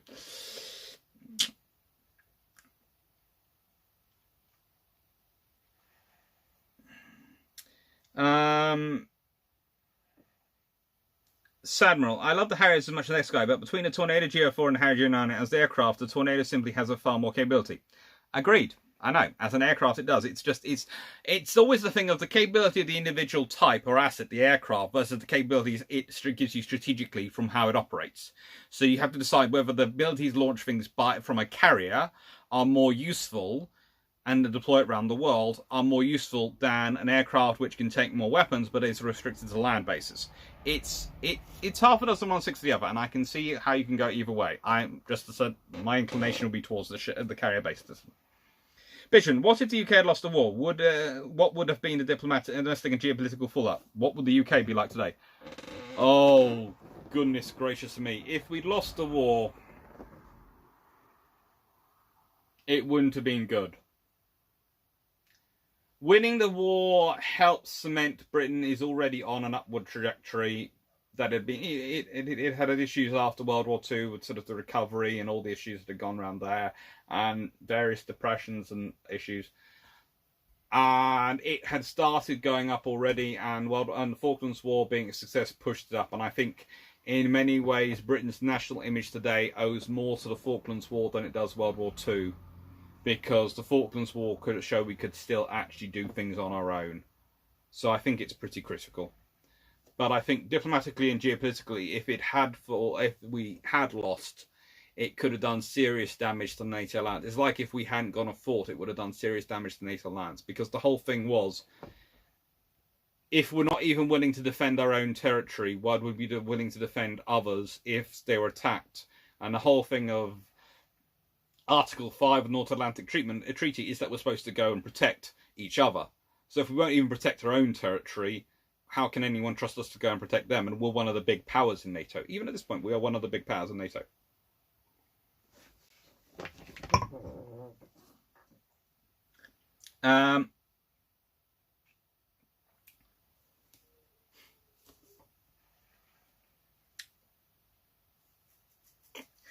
AKM72, see Harrier versus Tornado FR3 and GR4. Real answer should have been, why not both? You can only keep financially, with all the wars on terrorism and things going on, you could only afford to sustain one air fleet. Both were getting old and both were expensive.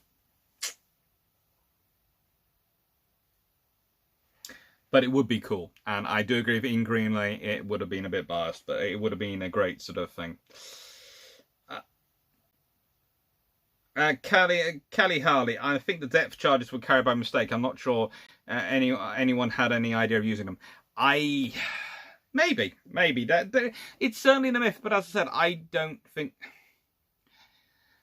my studies of that period and my talking with people suggest that a lot of people would train for them. A lot of people could have ships could have been theoretically been carrying them, but the reality is they were far less often deployed than not, and even this was on the NATO things up north. So I don't think they were there.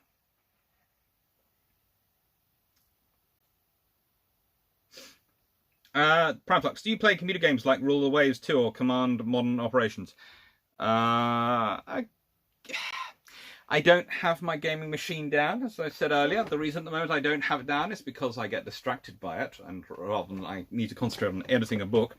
But when I do play, I have things like Galactic Civilizations and Total War. Usually the big strategic games, which you can also do some tactical stuff on. I liked the Napoleon and the Total War Empire's ship fighting and sea battles mechanism. It worked out quite well for me.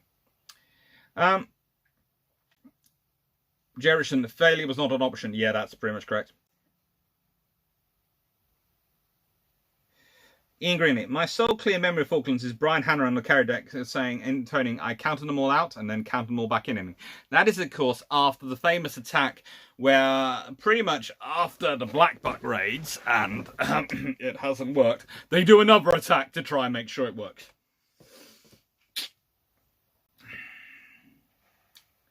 Martin Symes, Harris call it viffing. Yes, that is when you do the VTOL trick and you go very slow and they let them go past and torture them. Carl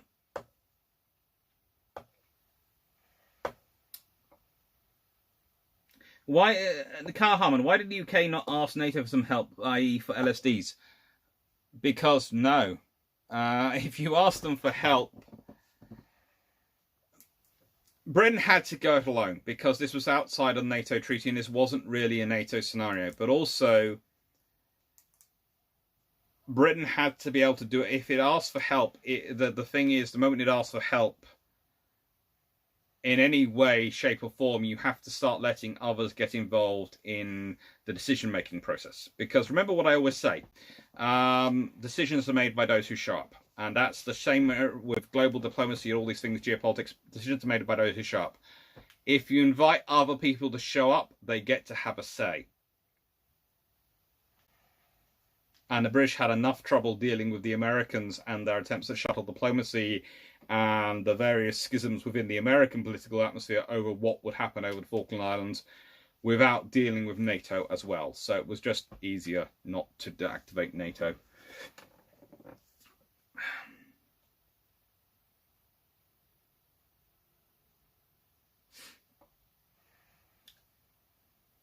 Carly Hand, didn't the US Marines buy all our Harriers? Yes, they did for spare parts, as Tattoo said. Atom Babel saw a memorial to Falklands of Westminster Abbey with half a dozen Chinese names, very Hong Kong-esque. Any idea what ship and Judy say so? They would have been it's traditional, the Hong Kongers aboard the ship are the ones in charge of the Chinese laundry. So usually the laundrymen on a ship are actually from Hong Kong. I'm not sure if that's going to continue for much longer. I'm not sure if that's still quite continuing on all ships, but it certainly was at this time the current practice of having a Chinese laundry, and the laundrymen were Hong Kongers. They were traditional families who were involved and did all sorts of things.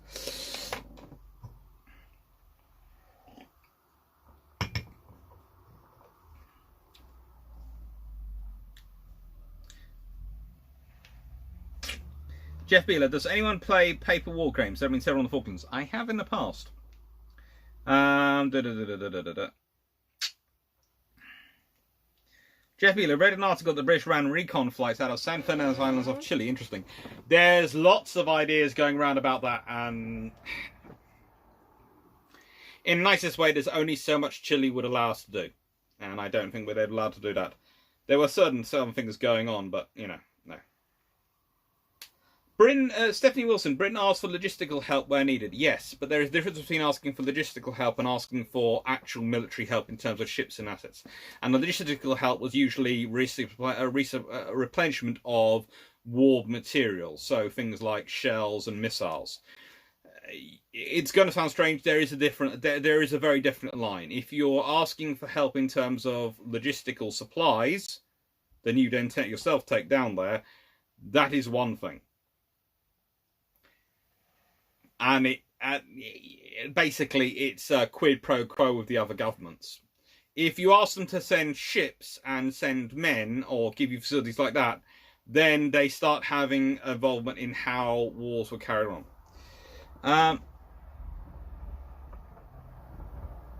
Ian Greenlee, Falklands warships carry nuclear weapons. Mod admits but refused to say whether any nuclear depth charges were on board HMS Sheffield.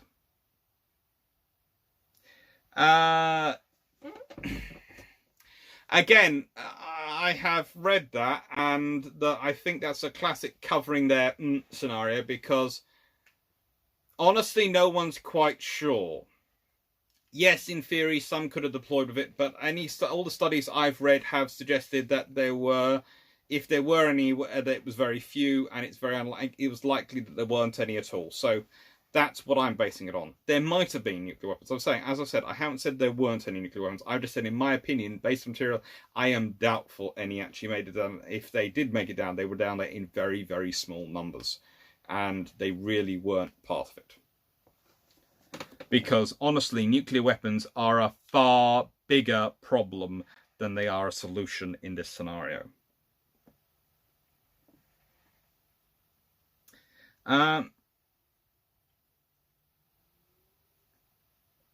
Yeah. I think it is. I think the Chinese laundry are still a thing. I think they're still on there, yes. But I'm not sure if they're on every ship. Jeff Beeler, the Argentines were so busy bombing things to get there into dogfights. Better sink carriers if you can. They're always trying to sink things. All right.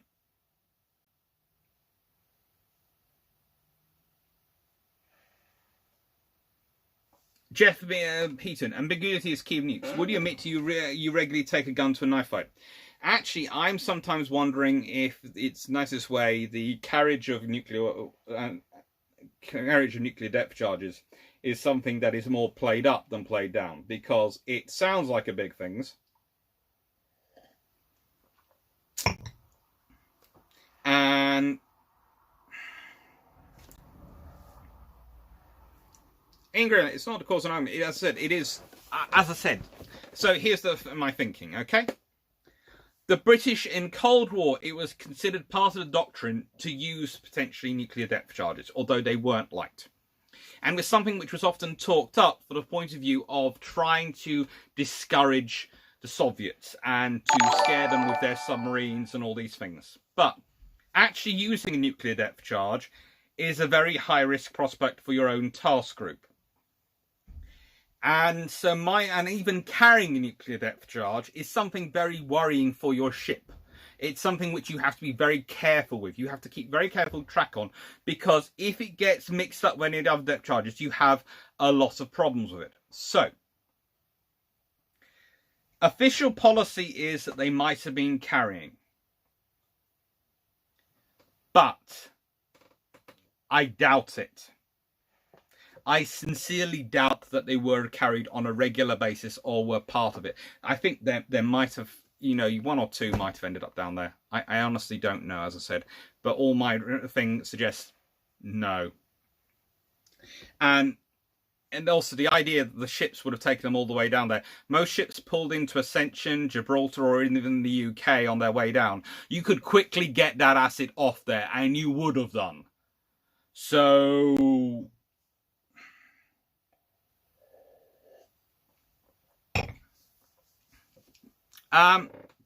Misty Sarwoods, would a modernised Vanguard have made a difference in the Falklands conflict?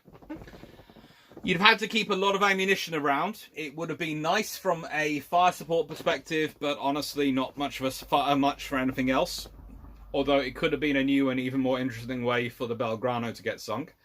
Leaving that all to one side, I'd have preferred some 1949 daring classes, as I've said before, than Vanguard, because the 4.5-inch guns would have been far more useful, especially as they could carry a whole lot more ammunition than most of the ships built after them, and they had potentially 3 double guns, so that's a lot of firepower. Sadmiral, I'm sure 15-inch batteries going against hydrogen doesn't have been good, but the trouble is also with the 15-inch is the sheer amount of collateral damage it might have caused. 4.5 is easier to manage.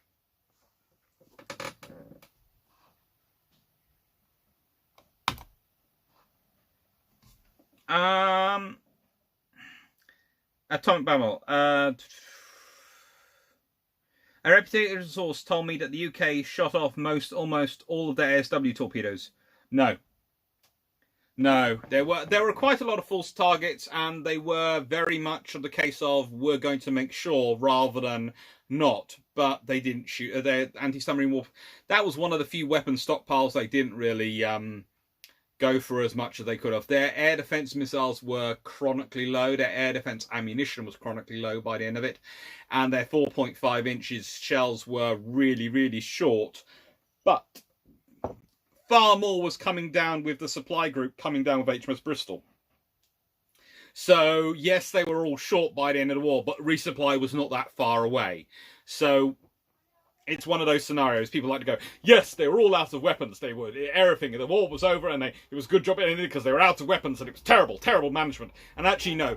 Yes, they were nearly out of weapons because the next resupply run was just about to arrive. You usually run out of supplies just before. You'd like to have enough so that you had enough stock so you weren't really at the end before the resupply arrived. But really, honestly, it doesn't matter as long as you don't run out before the resupply arrives. And the resupply was well on its way.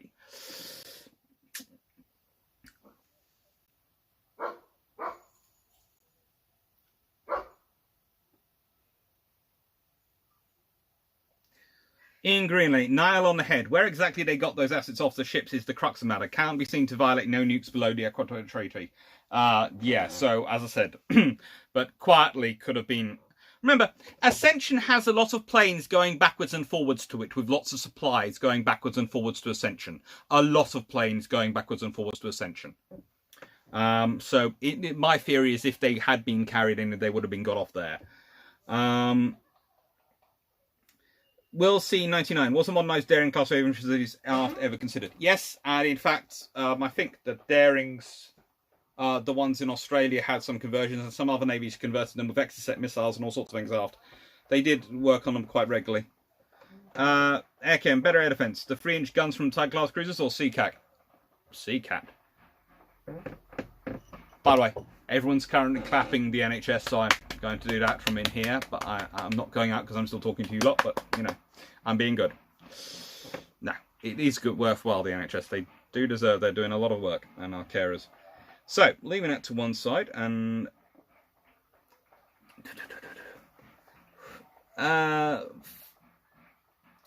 Michael Curley, following on damage question of Vanguard, how do you think the Tide class of cruisers would have fared? They would have been useful, but again, honestly, I'm surprised Belfast wasn't reactivated at this point. Neon Tretch 4, how would you even deploy nukes if your own subs are operating and not knowing the accurate location? This is one of the problems with nuclear depth charges. There are many problems with nuclear depth charges. Stephanie Wilson, I would rather see the NHS resupply properly. We would also like to see the NHS properly supplied. But that is a logistics task, even beyond the Falklands War. We'll see. At Win 99. Admiral Reffel could have used Vanguard to let anyone know who's in charge. The plan would have been he would have gone down in HMS Bristol. So, frankly, Bristol would have made sure everyone knew who was exactly in charge, because Bristol was a pretty powerful ship and would have been a very suitable command ship for him.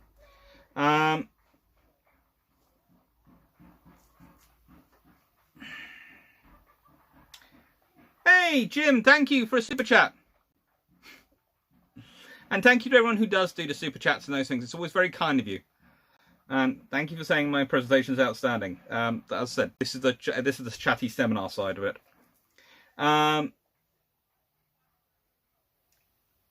Ween 1938, good luck. Have fun in Hackmaster. Carl Harmon, opinion on current defence in the Falklands. Is it good enough?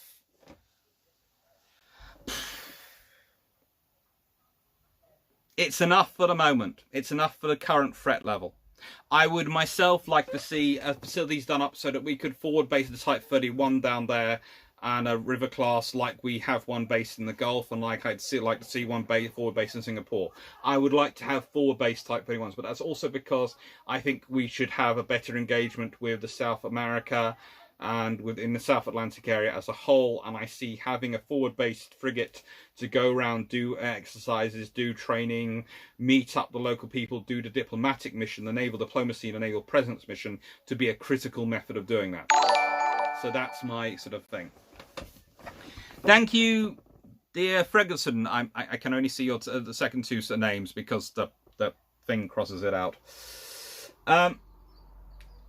Jerison, did they use the main guns on frigates and destroyers for AA? Yes, they did. In fact, there is, you know, the 4.5 inch turned out to be very, very useful for AA.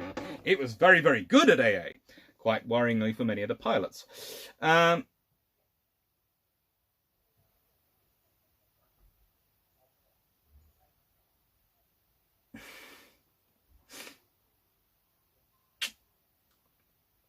Jeff Beeler, everything was used for AA in the Falklands War. Pretty much, yeah.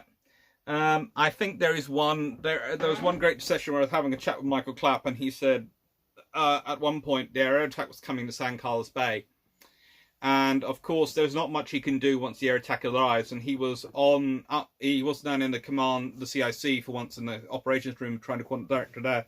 He was up on the bridge, and he grabbed the machine gun because he was the one closest to it, and so you have the Commodore of the amphibious task group firing the machine gun. And I was wondering, hey Jeff, thank you.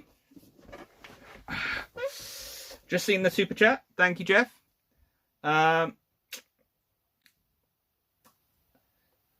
Samuel, for some reason talking nuclear weapons being transported reminds of a story from General Peter de la Bea about RNZF Hercules crew collecting cluster bombs as souvenirs. Yeah, all sorts of things were different. Blackbird SR-71, would you join the modern Royal Navy? Yes.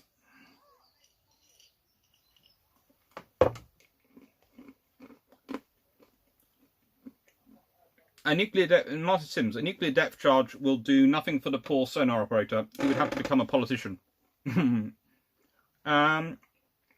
I think in the case of the poor sonar operator, if he's on a ship and anywhere near the nuclear depth charge going off, he would be completely and utterly bombed. I've seen some footage of nuclear depth charges going off, and even on their lowest setting, they create such a huge freaking wave. You don't want to be on anywhere nearby in a frigate or a destroyer.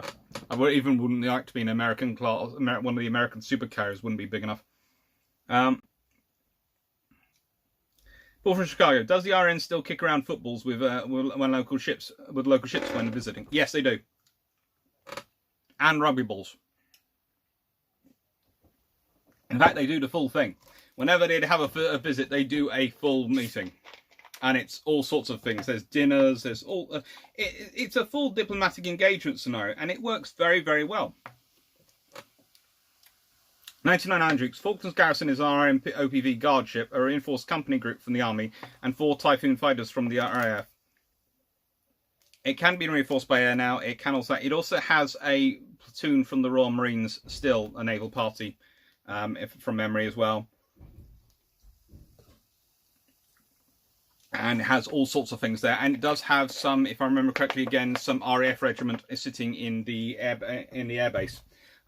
But it's a significant force. But as I said, I'd like a Type 31 able to be forward deployed down there permanently, because I think if we could forward base a frigate in the region, we would have for Britain a lot more engagement, which is what they really need.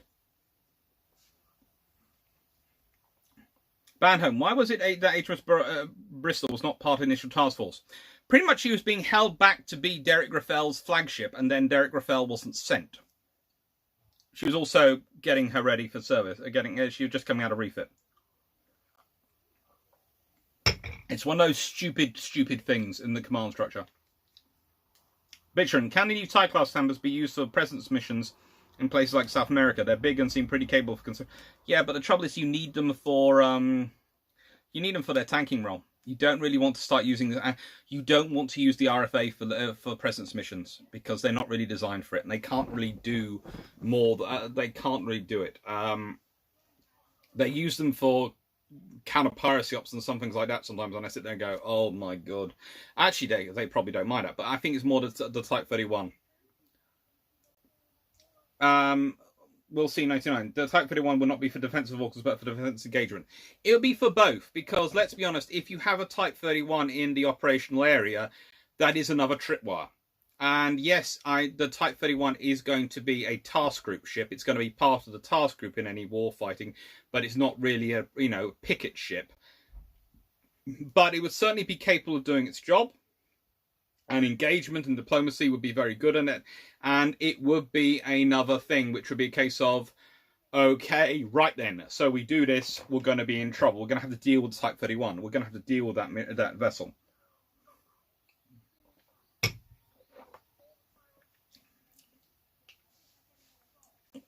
Jerison, I think my dad said they used L4 Bren guns on the liner they were on and had loads of 20 RD. Yeah, Bren guns, all sorts of things were loaded.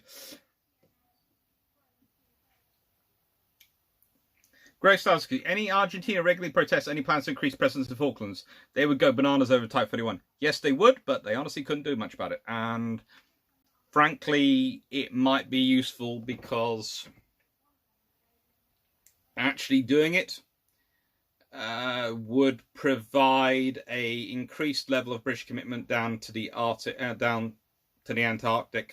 and other areas, and those could be useful because that's going to become a critical zone.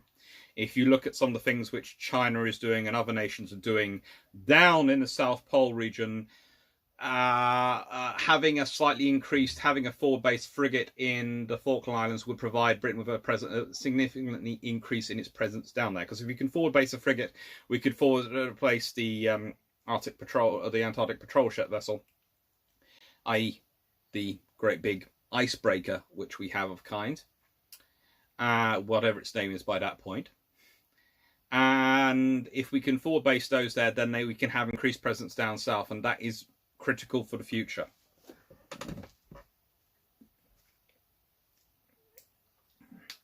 Atomic Bevel, Sea Slug. Who named an AA missile Sea Slug? It seems strange, not a very fearsome name. Do not go there. Okay, look. The Royal Navy has some weird names for weapons sometimes. We'll just leave it to one side. It's right, they renamed the Hellcat Martlet. And as lovely as a Martlet is, Hellcat is far scarier sounding name. Jeff Beeler, Falklands is a major electronic warfare installation now. Keep an eye on things. They do. We'll see 99. RFA Bay class of the Caribbean does work well in the hurricane season and sends the right defense diplomacy mission. Yes, it does. The Bay class do for the Caribbean. But that's for the Caribbean, where we are supporting allies who often have their own little patrol boats and these sort of things. In the Falklands, we're not supporting our allies, we're supporting ourselves. It's a Type 41.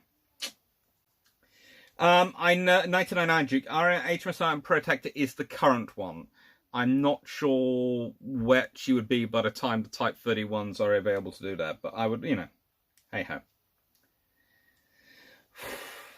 Tattoo 2. Knowing what they knew at the time, what one thing could China have done differently in order to win the war?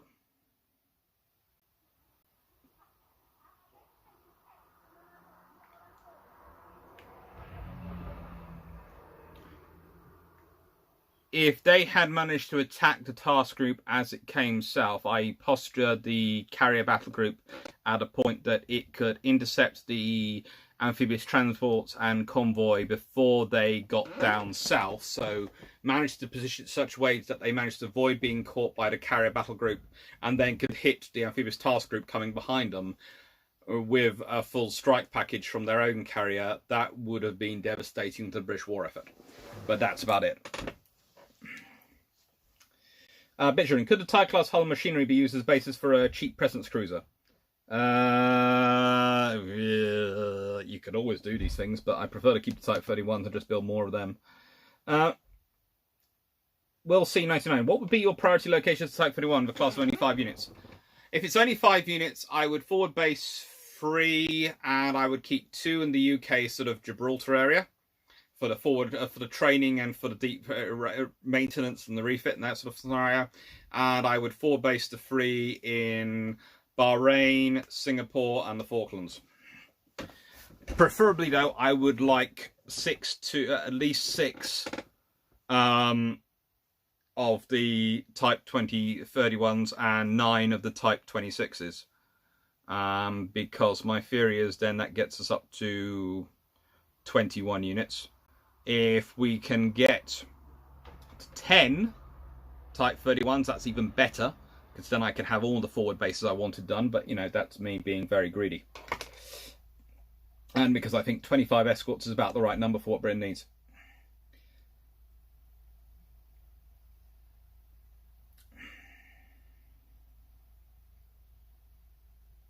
Jerison, I thought the Martlet was a Wildcat F4F. It is, but let's be honest, call it a Wildcat, not a balloon, not a Martlet. Jerison, not a Marn. We've already got one based in Bahrain. Why would we want another one based in Oman? Basically, that's where I put it.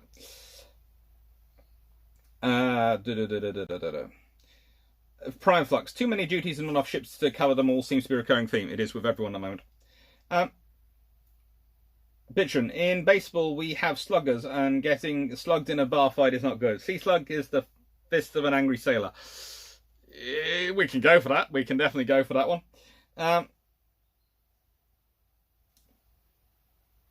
99 Andrew. The Iron needs 25 destroyers and frigates, not a nominal 19. Yeah, pretty much 25 is the number I would like. But that would be 10 Type 31s, 9 Type 26s, and 6 Type 45s. And then I would have the Type 31s forward-based in... 5 forward-based and 5 based in the UK. And the forward-based ones would be Falklands, Gibraltar, Bahrain, Singapore, and fifth one, I always, there's all sorts of options for where it would be based, whether it would be best to have one in Diego Garcia, but actually I would have a second one based in Bahrain, and I would just have them both, the one operating south and one operating north, basically, from their position. They can the RN add another order when they are being built, or after if they choose? Yes, you can build enough batch of Type 31s.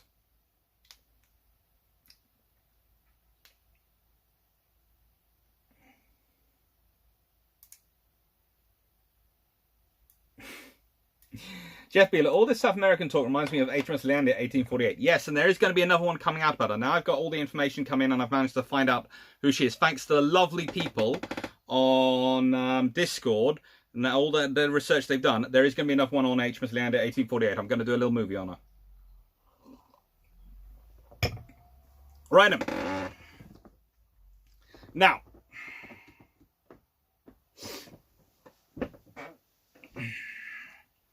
Jerison, if given the choice, would you have the current Royal Navy frigate destroyer fleet or the 48 module Black Swan class 2 sloop concept? Oh, the sloop Okay, I've done actual proper reports into the Black Swan concept, and it's a lovely idea, but I think, as has been shown with the LCS, there is a difficulty in implementing it to that level of standard.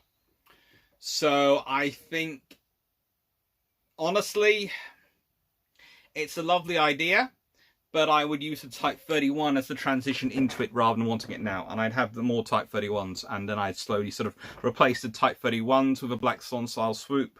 And then once you'd worked it up for the present task group ship, then I would start thinking about having it for the larger, more high intensity ships.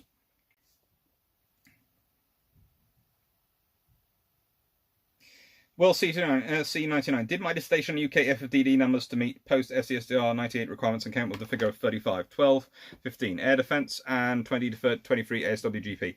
I can understand those numbers and I could support them quite happily, but I don't think you're going to get them. I think 25 is about the limit you can probably get. 99 Duke at Greg's house, you could not be friends with everyone. I think actually if Britain had forward-based vessels in the Falkland Islands, it would serve as a useful thing to make more friends with people in the South America.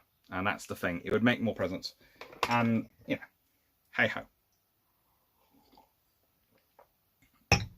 Right. So, it's 2 hours. And I have to go and get set up to watch the television with my family. Because at 9 o'clock... Mystery to the Deep is on, and I have to first sign up to Discovery Channel on Amazon Prime because we have Freeview and we don't get Discovery.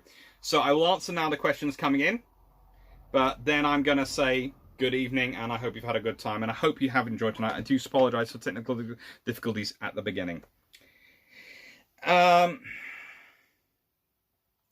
Neon Tet 4. Imagine Taiwan becoming Falklands for the US and RN gets involved. How China defense budget was the same as, say, pre-World War One. Then it was about 3.5% to 4% GDP. about double what we have now, we could certainly have a far bigger force. Right. Thank you, everyone. We'll see 99. These days, I'd settle for even one more Type 31 than currently planned. Yes, basically, if you can get 6 Type 31s, that's great. 6 Type 31s and 9 Type 26s would be absolutely amazing, because it's the rule of 3. You have 1 in maintenance, 1 in transit or training, and 1 on deployed operations. It's free. It works good. Greg Sowski at Dr. Clark. Thank you and enjoy your TV appearance. I will. And yeah, Bishran, you sounded like a film villain at the start today. Enjoy. Thank you very much. I'm glad I did. I will have to listen it back, see how much of a film villain I sound like. Right, thank you very much. Thank you to everyone. As always, thank you to my very good subscribers. You're lovely, and you've got me over 3,000 now, and I really do not know what I've done to deserve such kindness. Thank you to my lovely patrons who are, as I said, going to be funding my research for summer. And thank you to everyone on Discord, everyone who chats. Thank you to everyone for listening and paying attention. Hope you enjoyed it, and hope to see you again next week for the next one, which I'm trying to remember what it is. I had it written down somewhere. Right then, thank you and take care. I will quickly look up what the next one is supposed to be.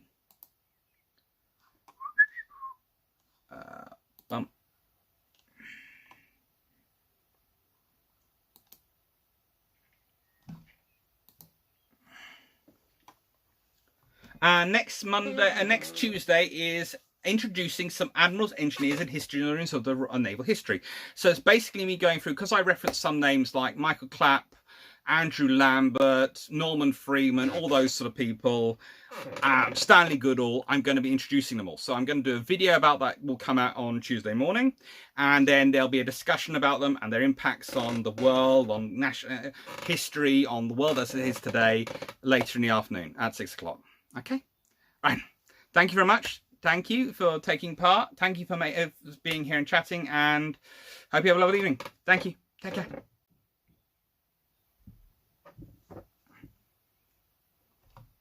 Thank you, Banham. Thank you, Neon. Thank you, Blue Shirt Buddha.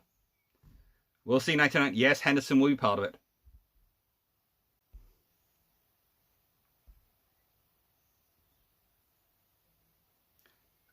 And yes, please do hit the like button.